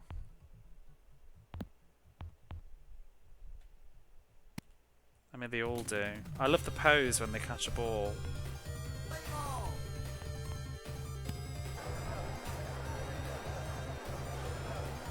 Big Sprite's baseball. Oh, hey, Flygon. How are you? The short. Have I spoken to you this year? I've barely been on streaming. You were here during Goofy, weren't you? I was about to say Happy New Year. I've literally streamed about 6 times so far this year. The short. I feel like you were there for Goofy. Can they all stop running now? Can we actually put some bricks on these bastards? Happy New February. Fly ball. The short. Catch that ball. You're out. You're out.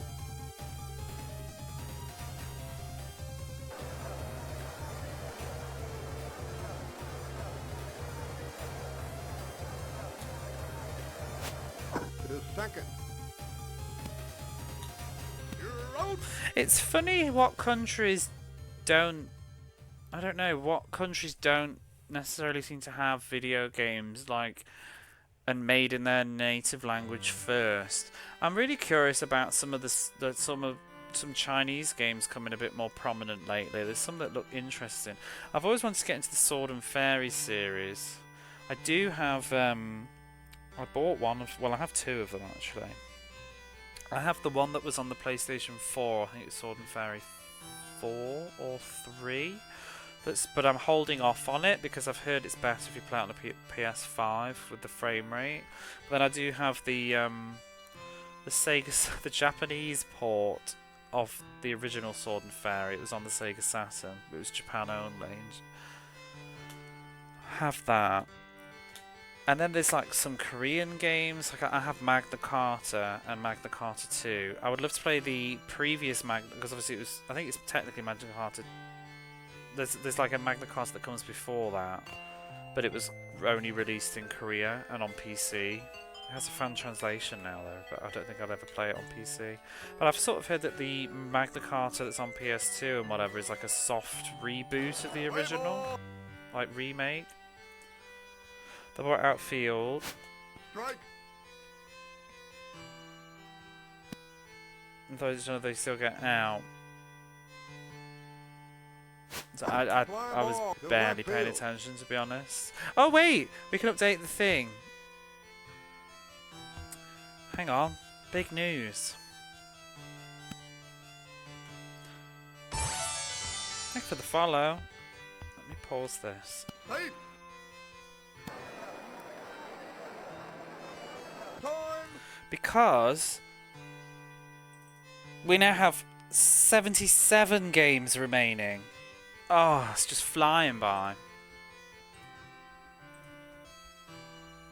It's only taken 2 hours. Klaxon. Wow! There we go. 77. Can we get some hype in the chat, please? 77. Can't believe I just said that sentence. Fucking... Get some hype in the chat. Get your emotes going. Hashtag actual content.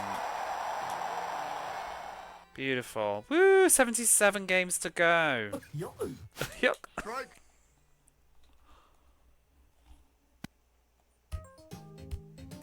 You know, if I start getting a majority in this though, I'm literally just going to bunt and throw all these games just to speed it all up. But I don't want to start losing any until we're definitely comfortable. We need to also figure out... So the strategy is... Oh my god, I've never had a chat that looks like that. How fun. I should do that more often. Hype in chat, please. I need to figure out who is going to be the potential second place and make sure I don't lose to them and just throw games to the shit team that it doesn't matter.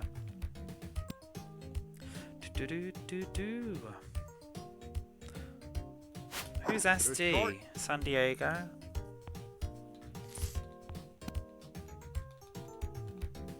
Oh, fudge. Run, bitch, run! He made it.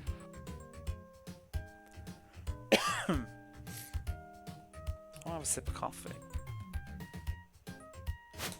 Fly ball to first. Bollocks. Foul ball.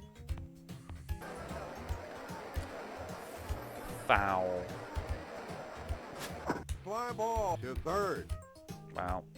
I think we're out. I'm just going to get my coffee now. You're out. 1 point is all you need, though. Fly ball to short.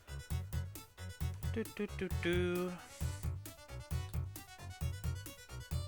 You're out. Did you think this would be how we would bring back the Mega Drive Odyssey for 2026? Did you see it coming? Did you see it coming? To second. What did you think I'd play? It was very nearly Taz Escape from Mars. Safe. I want to actually remove the bit of plastic from my Mega Drive first. To short. You're out. You're a complete work sicko watcher. Do. Are you nervous about removing the plastic? I've heard it's really easy. I think it's just literally... I mean, I've opened the machine up before already because I was trying to check which model I have. I have a VA. I have a very low documented version of Mega Drive, I think. Because there's a bit of misinformation I've found about the Mega Drive online. So... even if there's some... yeah, well, we've still got loads to do. It's not the most unusual, is it?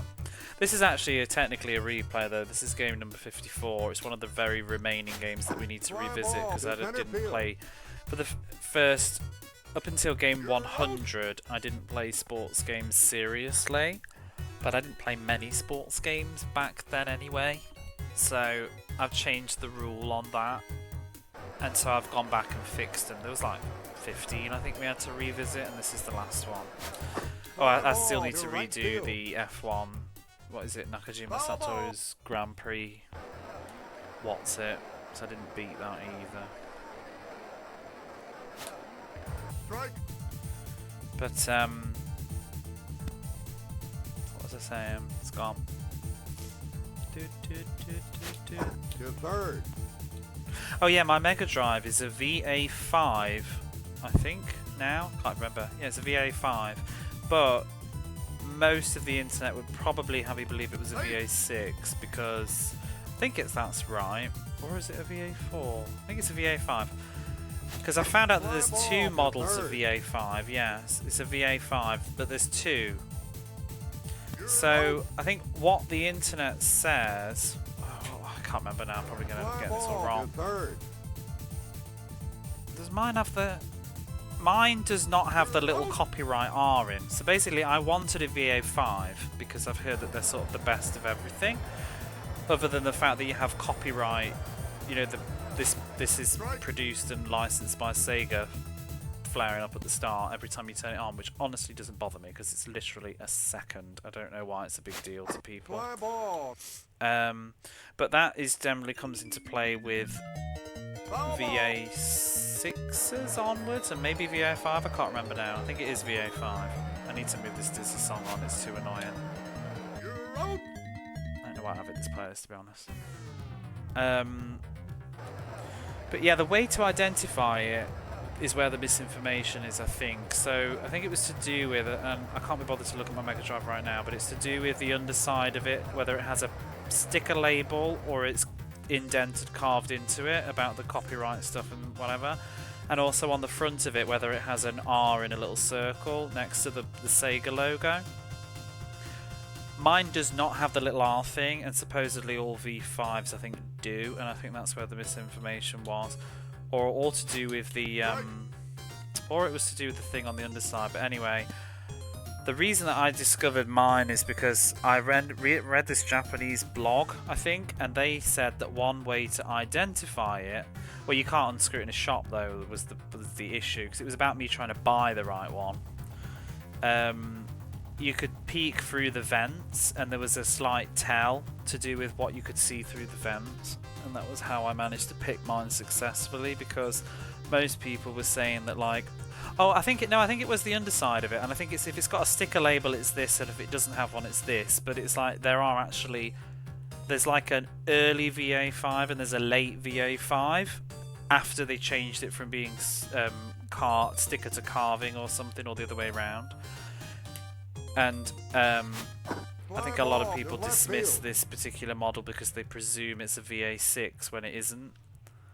I think that was what it was. It looks like a VA6, but it's actually a VA5. And I trusted this blog, and I looked for the signs, and then I got it home and I unscrewed it to check, and you can see on the circuit that it says VA5, so it is that.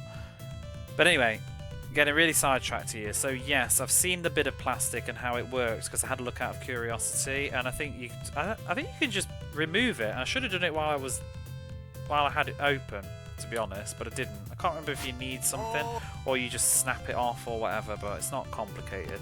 It's literally just this piece of plastic thing it's like a long plastic rod looking kind of thing, and when you slide the power switch across, it like moves into place, and you just need to remove it.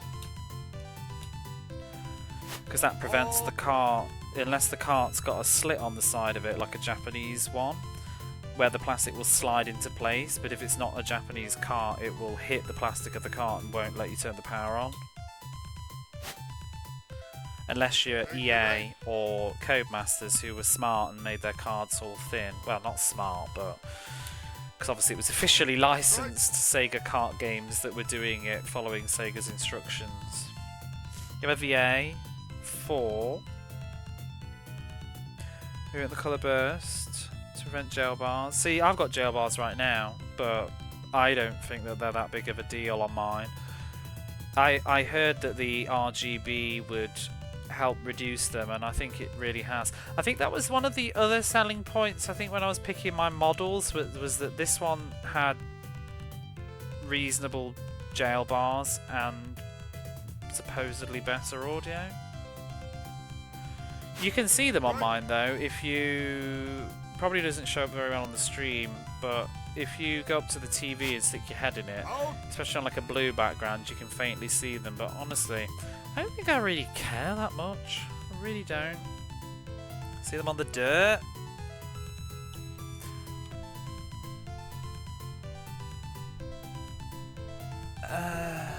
Yeah, I guess. On the left side, on the smooth bit. But yeah, unless I'm really looking for it, I don't notice. Strike. I mean, I'm not even playing on the most glamorous of TVs either. So, I can't mod though, and I don't know anybody that can mod, so I'm kind of just stuck with them.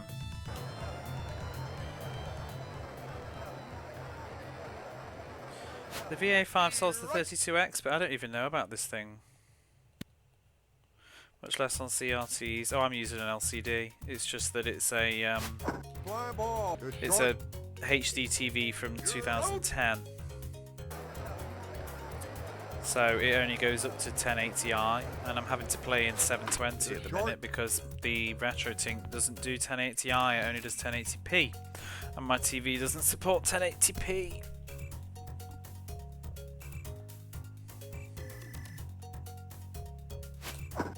But, oh well, I like this TV, it's done me well. I've had it for 14 years and it has all manner of compatibility with everything. Until I got this RetroTink, this TV was a godsend because everything connects to it. Absolutely everything. It has audio video, it has S-video, it has component, it has VGA, it has 2 HDMI slots, and it has a D-terminal cable, which is a Japanese one that they use for component. And it's like, that's pretty much all consoles will hook up to this television, except for SCART. But Japan's not really that big on SCART anyway.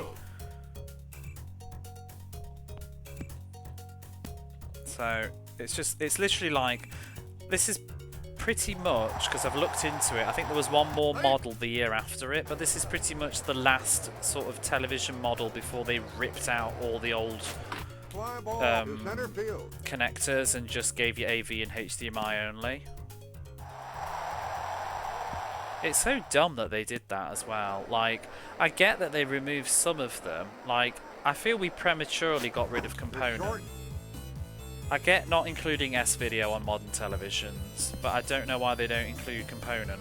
And why so many modern TVs still have AV. Who the fuck is using AV? On their, like, 2022 big TV. Why would you want AV?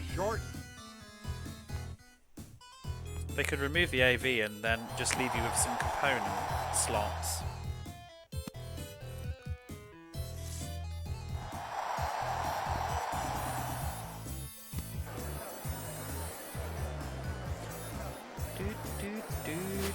Fly ball to the pitcher. You're out. You haven't got TVs. Did you have a lot of Scar in you're in Australia, right? Did they have a lot of Scar in Australia? Because we had Scar in the UK, but I just wasn't really aware of it. And most people didn't use true Scar. We just used a Scar adapter. Because all the TVs had Scar adapters in the back, but like myself included, we didn't realise that you could get a high quality like RGB SCART cable.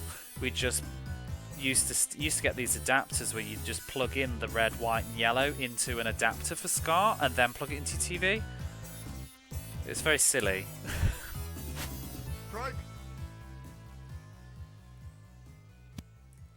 AV isn't even HD. Exactly. I don't know why they still include AV and yet they removed all the other better signals. Nobody's going to watch anything on AV. Because, I mean, you have to consider that not everybody's a video gamer, right? Fair enough. But are any of these people, like, getting out their fucking VHS, do you know what I mean, to watch an old and use AV? Anybody that wants to use something that mundane probably knows a little bit about technology and would prefer a better signal. Ball. I mean, AV being mundane, not a video. I know a lot of people are into watching videos, again, these days. But they would probably want to get a better picture than just AV. Fly ball to left field. You're out. Like I said, I think there's very little argument to insist on having S-video, but why not include component? You want it to be ACR, use a CRT. There's something cozy though, even if you don't have that set up. I still quite, you know, like on YouTube you get VHS rips, and it's still that sort of like VHS-y sound and picture. There's something really like nice about it. Fly ball to center field. I don't think I ever see myself getting. I'd like to have maybe a CRT, but I don't have space for one at all. And I was playing on my CRT back at home while I was at Christmas. I did mess about on a couple of games on my CRT, and honestly, I don't really feel like it's that big of a deal for me. I think the CRT stuff is kind of exaggerated. Just my own feeling on it. It's probably like wine, you know. Some people can taste the difference between different types of wine, and other people just drink wine. I like a clear picture where I can actually see what's going on. The only thing I do lament is that dithering and stuff doesn't work very well, but I'm okay with, like, you know, Chrono Trigger's pictures not being perfectly blurred. I'm okay that his cheeks look like that. Fly ball to second. You're out. Fly ball to second. I do like a slightly soft look though, because I quite enjoy, on my TV, I quite enjoy playing PlayStation with S-Video because that's like very clear on an LCD, but it does slightly soften the image a bit too. So you get this sort of pseudo dithering effect. So, I mean, I can do stuff with this, but I just don't think it looks very good because it blurs the other stuff that I do want to see, like text.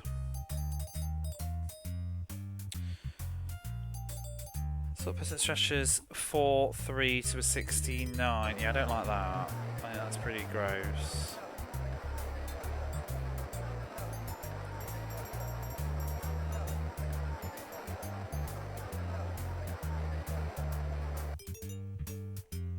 The way they have them for 30, yeah, my mum would probably be one of those people. I'm just catching up on chat, I'm not going to read it out loud.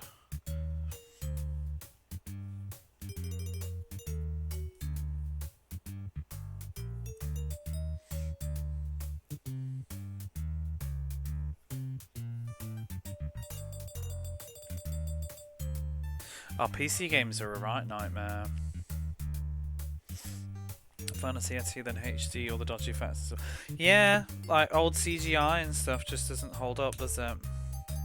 Blu-ray, like real super HD of old films, it really does like show stuff up, like makeup and things, like cracked makeup. Frame for inspiration for anime was disgusted.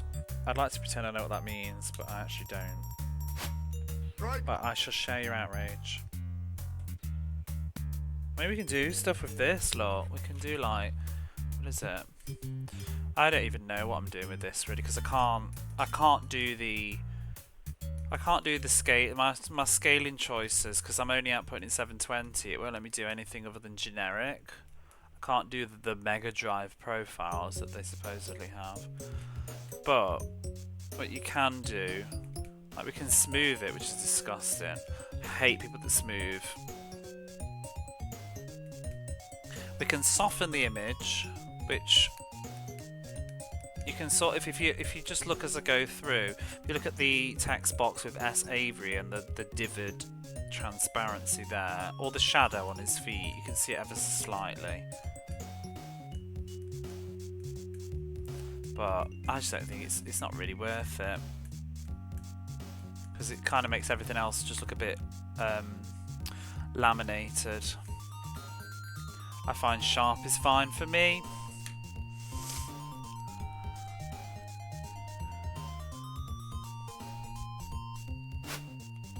Out.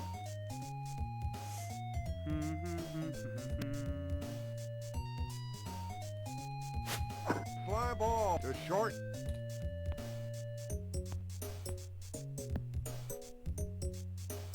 Bum bum bum bum. What am I doing? Extra frames for a smoother look. Oh, yeah. No, just leave things how they are. I don't like artificial smoothing. I don't like scan lines either. You know, all the scan lines options and stuff that you have. I don't like it. I mean, we've got some here. You can do better jobs than the presets, I think, but I still just, I don't know. I don't like that. Do you? I just think it makes the colour go weird. Don't really like it. I mean, if it was me, I'd probably do something like, I don't know, like that, maybe.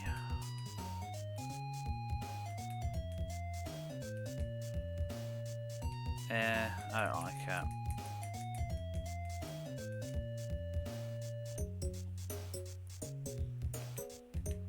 Oh, I've left it on. Do you think that's cute? I don't know. Does that look nice? It's still got dither in though. I think it makes the colour look a bit faint. I suppose it makes the players look nice.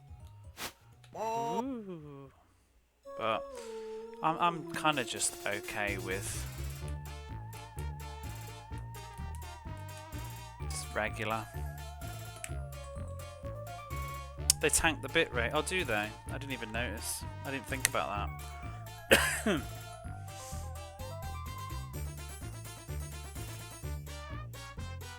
No, I don't really like CRT's stuff.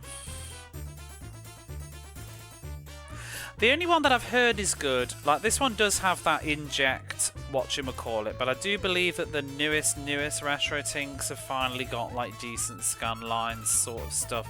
And I think, you know, if you've got a really whopping high definition television, it might make it look good, but like I said, I don't know. It feels like chasing rainbows almost, to be honest, when the sun's shining and it already looks kind of nice anyway. I don't mind crisp pixels. I'm used to it.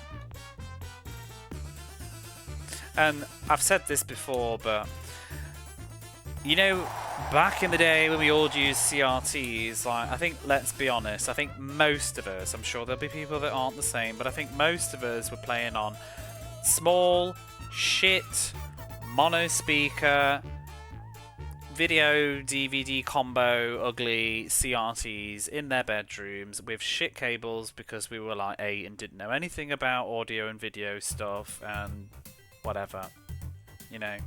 I think people that use CRTs now probably have them way better than we actually did in the 90s. Strike. So, I mean, obviously, if I won the lottery, I'd buy a banging setup. I'd have a whopping great big CRT in my mansion and all that stuff, but I can't afford I don't have the physical space to put a CRT anywhere. Out. I live in a box. So, use an RGB SCART. Sizing isn't right, it looks bad. Touch a 5X when you got the 4K. You've got a secret bonus point. Yeah, I can't afford one.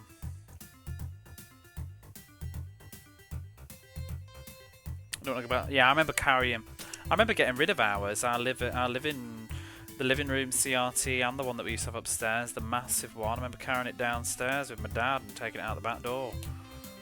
Go to take it to the Fly tip. ball. Return. There's only one CRT left in my mum's now, and it's my old childhood bedroom mono speaker little thing. The two big TVs that we had, we binned them.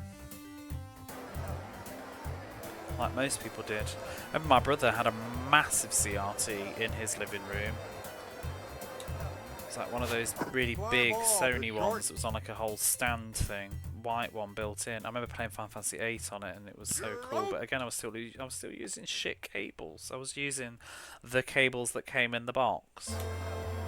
Nobody thought, like, we never thought to buy better cables for the PlayStation. S-Video, what? Just use the inbox audio video and slaps a SCART adapter on the back and plugged it in. Safe.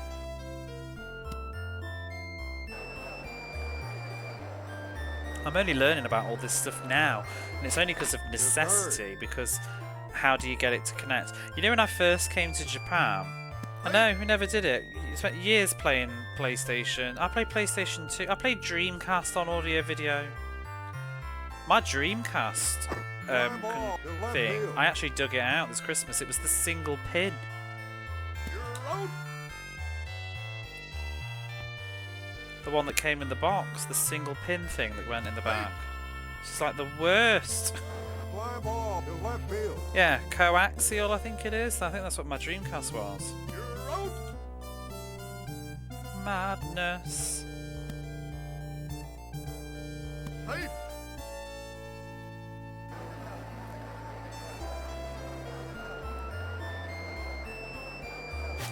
To the short. For Genesis Mega Drive, I was using the single pin thing. I used to have a switcher between the two of them for the SNES. Because we always called it the aerial. That's what we called it. Plugging the aerial in. Whatever it was called. I didn't know the word for it.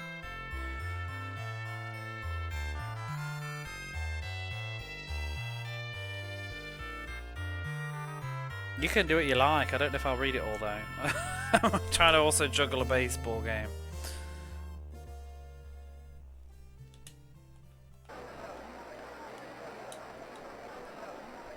The antenna plug. That's cute. We called it the aerial. Oh, this is a banging song. Do do do do do do. Strike.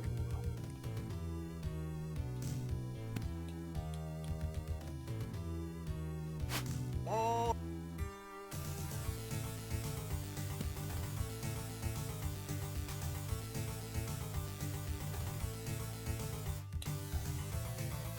Ball. Ball.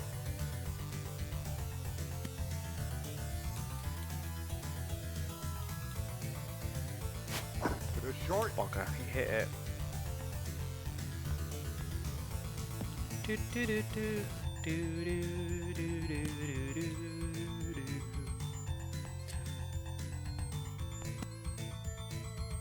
The line out or emulation.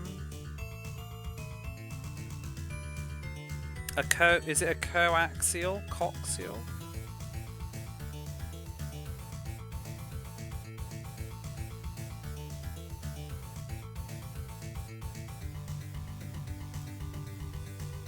I'm reading what you're saying, but I'm telling you now I'm already lost. So, you'll just have to humour the fact that I'm probably not going to follow this. I play video games, but I don't know all the ins and outs of the tech. And I don't know bugger all about Master Systems. Strike.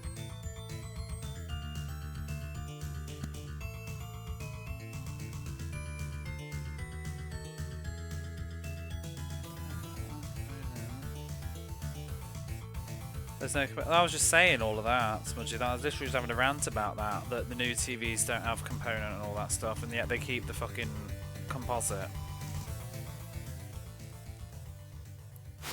Fly ball to center field. You're out.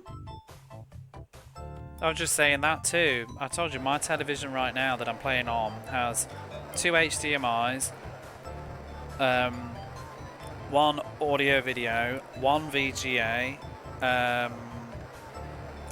2 D terminals, I think, or one, I can't remember, and component, an S video. What the hell is that? Thank you for the giant Flygon stare. Strike. That's the audio unit asks the system needs work. It's a lot softer than most people hear through emulation or RGB output sounds. Nobody noticed this until last year. That's weird. Yeah, it always comes a bit like loud and shrill, doesn't it? You're out. Someone say emulation. You say it 3 times in the mirror. There they are. How are you so far?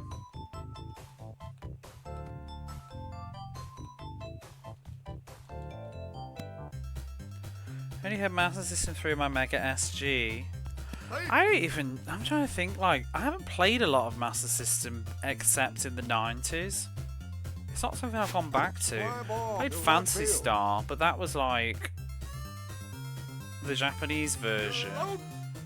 And I played it on... Actually, I played it on the Game Boy Advance, so it's not even Master System. I can't remember the last Master System game I played, honestly. It's not something I've gone back to at all.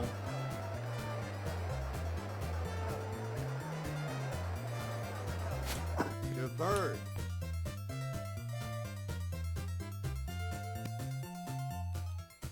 Oh, go back.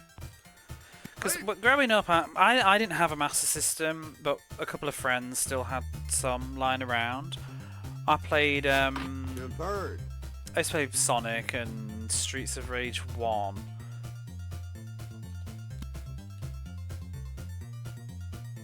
And then I got one of the, the Power Base converters. Someone gave me one with Sonic and New Zealand story, so I played that. But again, I played that on my Mega Drive with acoxial cables, whatever they are. And you played the original Phantasy Star on Master System, I think that's it. Yeah, and I haven't even played it on a Master System. I'm gonna play, because obviously I'm going through every Mega Drive game that was ever released, and technically, yeah, I need to call time because my brain can't think. There was technically a release of Phantasy Star 1 in Japan that was in a physical box. Thank you for the follow. There was, but it's just the Master System game in a cart, kind of using the bypass thing to make it run on the Mega Drive. So it is just the Master System game. So I'll be technically playing a Master System game on my Mega Drive. I want to get a real cart of that one when I do that, though. But I'm including it in Mega Drive because it was, for all intents and purposes, an officially released Mega Drive game. But now that we've got the SD thing going, not the SD, the Mega whatever. Sorry, I've got real baseball brain right now. I'm trying to hold a conversation and not fail miserably at this game. Now we can do some Master System because it works on this, but I think I'd like to make a different overlay when I do Master System. Everdrive, that's the word. Unless you're doing Simpsons games. Mega Drive's SMS emulation mode is is generally good though. Yeah, it's got it's got the same PSG stuff in it, hasn't it? Strike. And do you know what I do want to get in the future? Because obviously I'm using Techie Rob very kindly donated his old Everdrive. I would like to get the newer ones that can do Sega CD games because I would love to go through the Sega CD library at some point. Because I do have the Mega Drive Mini 2, but that's not got that many CD games on it. Obviously it's got Luna He bumps it. and Echo. You're out. You'd sort your Everdrive out. Masters and BIOS? I've no idea. I really want to play the Luna games. I know Zophar really likes those. I did try to play them on the Saturn, but I feel like I want to play it on the CD first. I'd rather go forwards than backwards with it. I played a good like 8 hours of the Sega Saturn version. So I even went the whole hog and bought the movie video card for it. I didn't like the combat though. I've always heard everybody generally tells me the second one is better than the first. My brother's just played through them both on the that modern collection, and he really enjoyed them. The Luna games. You're out. See, I'm a Grandia person because we didn't get Luna in the UK, did we? We didn't even get it on the Mega CD, I don't think, either, because it was all working designs, and we generally didn't get any of their stuff other than Alundra. So I grew up with Grandia. I love the first Grandia game. So I've still never actually sat down and played through the Lunas properly. But I would like to play the I feel like Luna would be more impressive on the Sega CD to get the wow factor of it than later on the PlayStation and the Saturn. You're out. You bought the MPEG cart. That's what I mean, the movie thing. So my parents got a Mega Drive. Oh, they picked the wrong one, didn't they? We were never into RPGs originally. I don't think me and my brother, we didn't really get into RPGs until the PlayStation era, but we also didn't get a lot of them in the UK. They mostly only released the action RPGs.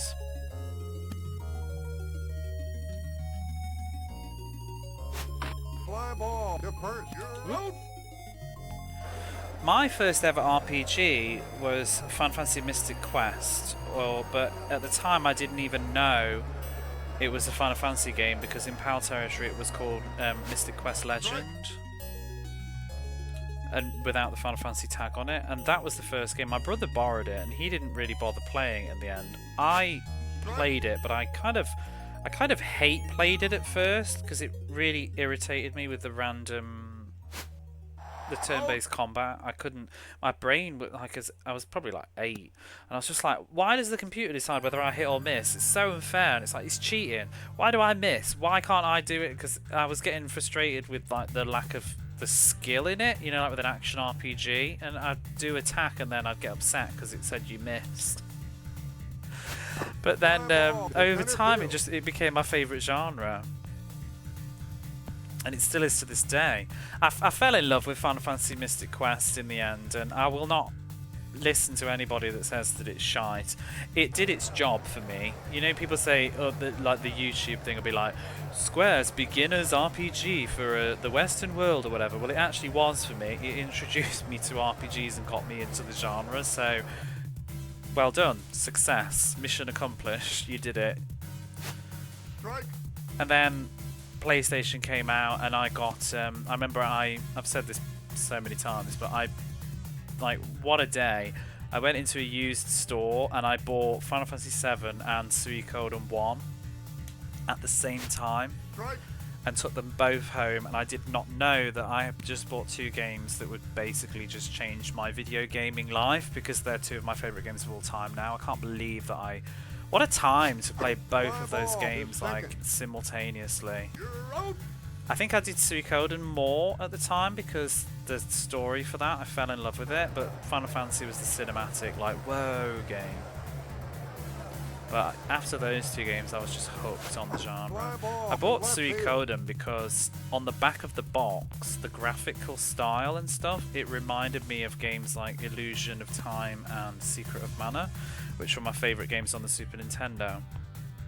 And I didn't really know it was necessarily turn-based. Suikoden is so good. It is my favourite game of all time. So, no notes there. It is my absolute favourite. Still, nothing has ever beaten Suikoden for me. It's just the story, the writing. I love it, and that's why the jingle's there. Thank you for the follow. Fly ball to first.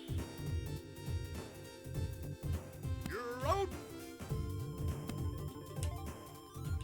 Fly ball to first. Really play them? You should. I love them. They're it's a weird way that the world sort of, I feel like in the 2010s, was it? The 2010s, the internet finally realised that Suikoden was good. I mean, the people that knew, but I remember Kotaku like banging on about Suikoden 2, like the Game of Thrones of RPGs. It's like, you just noticed? You woke up, well, good morning to you. It is 10:30 for me at night. I've probably only got a couple of hours left in me. If you don't know what's going on and you found yourself waking up here, I generally am going through the Mega Drive library. We are 264 games into it now. This is one of them. This is a baseball game, so they tend to go on a long time, but the baseball games usually provide for good conversation. What do you think about Gen 1 Fancy's Pokemon's... Wait, what? Gen 1's Fancy Star Monsters? You were wowed by FF8. So, FF7 totally got me into the genre and convinced me I was there for life. FF8 was a religious experience for me. Like, when I will not subscribe to any of this like FF8 is garbage conversation that everybody loves to have these days. I can't be bothered. I'm not going to entertain it. You can dislike it and that's your opinion, but it's not garbage. I'm not having it.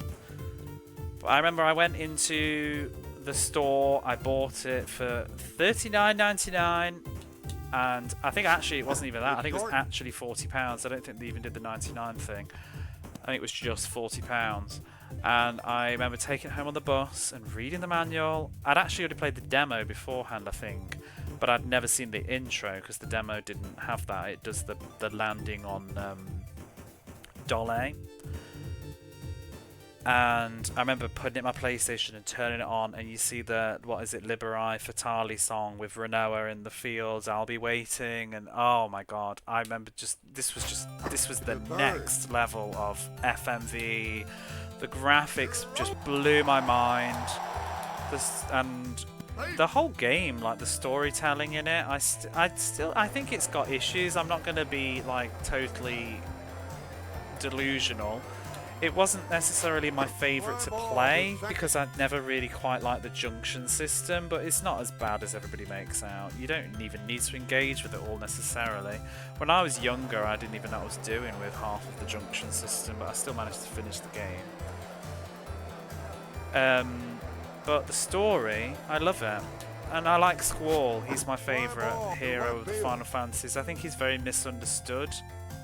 Everybody just sorts of writes him off as a super emo or like just Cloud Mark II, and I think he's so much more than that. Because I think he's very different from Cloud.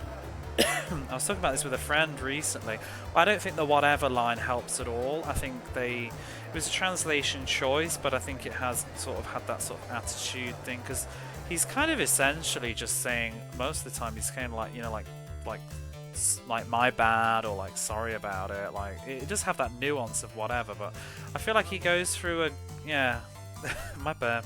He goes through a story arc in the game, and I think because of Renoa, she sort of pulls him out of his shell, because I think he's just a very emotionally damaged, stunted person and doesn't really care about other people, is very self-centered. And I think as the game goes on, he opens up a bit, whereas I feel like Cloud's quite the opposite. He's got a total different psychology going on. But yeah, anyway, we don't need the whole Final Fantasy VIII rant, but that was a good RPG for me. But Suikoden is just a totally different ballgame altogether. The story in that, Suikoden's one of the very few games that has made me cry. I think the first game made me cry. And people who know why, you know why, you know where it was. I'm not going to say it because I don't want to ruin the game for anybody, but yeah, there's moments in that game. It's the music as well, it's all of it. I think it's also because of coming off playing, I grew up in the UK, so we played games like, we hadn't played Chrono Trigger, it didn't come out. No Final Fantasy VI, it didn't come out.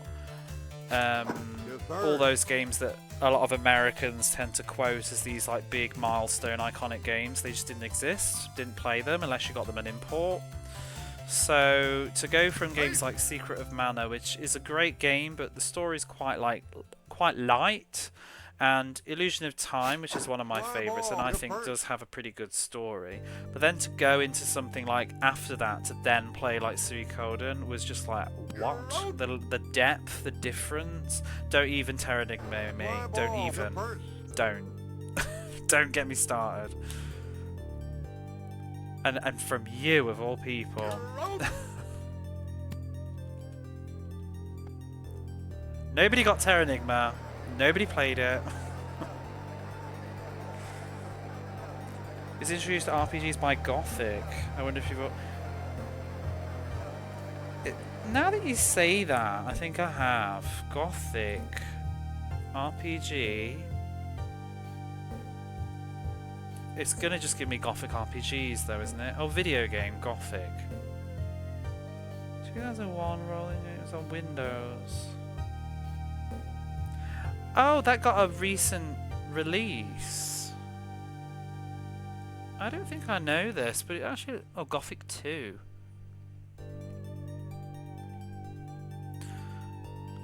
See, that's interesting. I don't know that many Western RPGs. They do interest me though.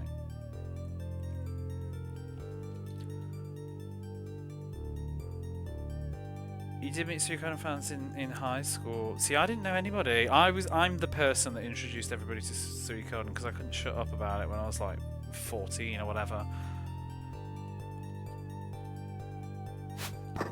And I remember going into the shop and seeing Suikoden 2 had come out, and it was just an instant buy. But the magazines didn't give it great reviews. Fly ball. Too short. I think the original Suikoden got like 7 out of 10 in the official PlayStation UK magazine, and then I think 2 got a 7 as well. Because it was all about, they were just slagging off the graphics. That was the thing with Suikoden, why I think most people didn't play it, is because it didn't look very good. 3D was in and it was kind of old, it looked dated. 2 definitely improves, but it still looks dated. But when it comes to the test of time, I think it's had the last laugh in that regard. Fly ball. Too short.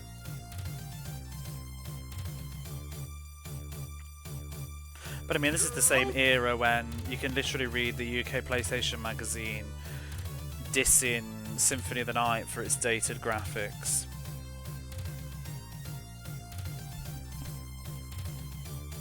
Heroes of Might and Magic. I don't know any of these Western games. I've played a little bit of... oh, we've done another match. Let me get that password. Oh, perfect music to go with it.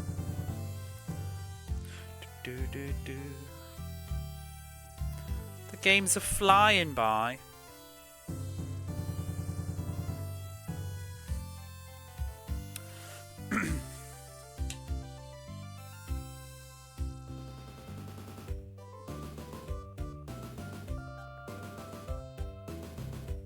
It's a genre buster.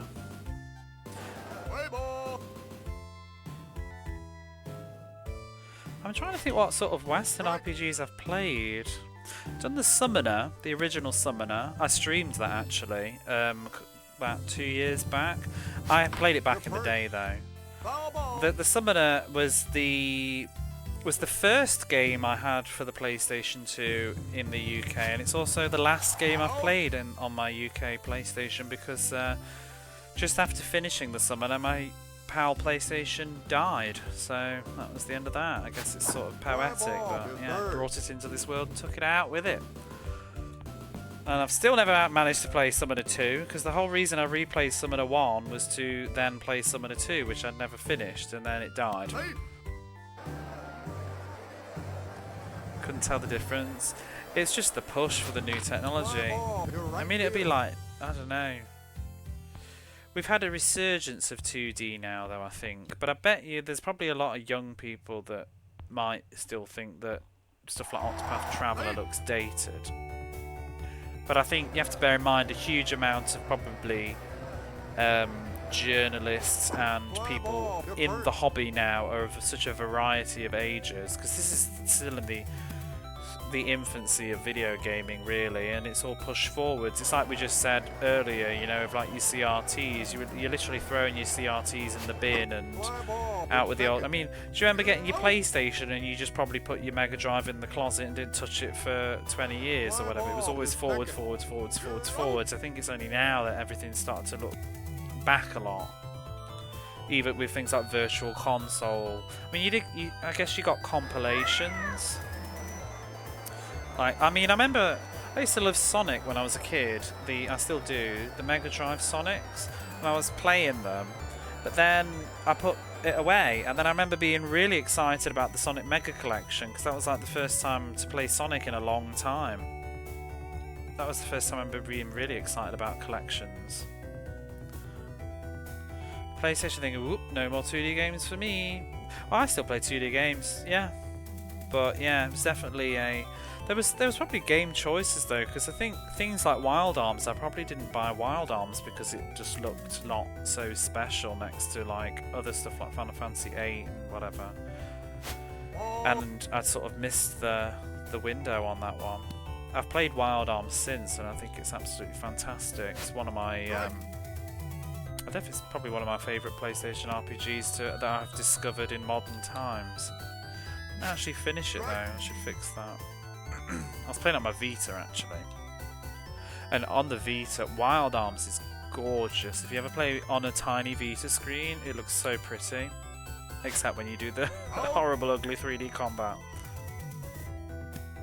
But the sprites at like a really sort of like smaller resolution, they look really pretty. Strike. So they could do the 2D graphics. Yeah, and it's like, why didn't people push that more? Strike. I mean, they did more in Japan, I guess. But, I mean, we do that now with these sort of modern throwback games, and some of them, they're really pretty, like this retro kind of look that they do now. Ball. You're right field. You know what is I think is really nice is there's quite a few 2D games on the PlayStation 2 that look really, really pretty. A lot like the Gust games, like R. Tornelico and Atelier Iris. I haven't actually played them much, but I've just looked at them. I've got them on my shelf, they're on my to-do list, but they look really pretty. Odin Spear, yeah.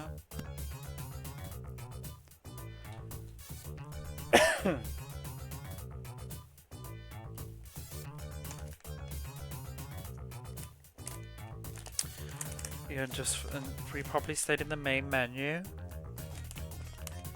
I'm changing my perspective on things. I used to be I used to be in the camp where I wanted to play like the newest version of a game with the most features, the best, like the air quotes best version.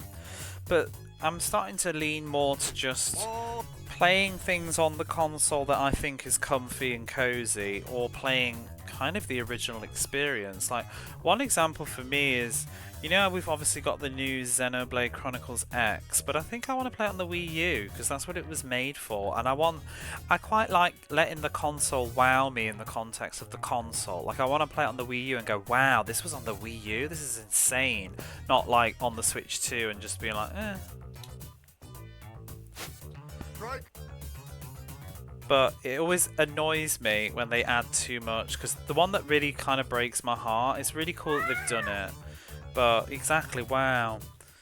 I really want to play Saga Frontier, but it kills me that the modern HD remaster, they've added so much new content in that I can't justify playing it on the PlayStation now. But I really want to play on the PlayStation. But they've added like a whole new character and chapter and stuff in, because it was like, it's kind of a famously unpolished, unfinished game that was rushed, and it's like they've kind of gone to the trouble of trying to finish it a bit more now, so I can't play it, but I would like to, because I like playing stuff on like the old things. I like getting the discs and popping it in. Same with the other one is Romancing Saga, the remake on the PS2. They've done a HD new version of that, but they've added loads of new stuff in, and I'm like, oh, because I've literally got it on my shelf already. I just haven't got around to it yet. But now it's like, should I just play the HD version? Because they've added like, I think they added a new chapter in.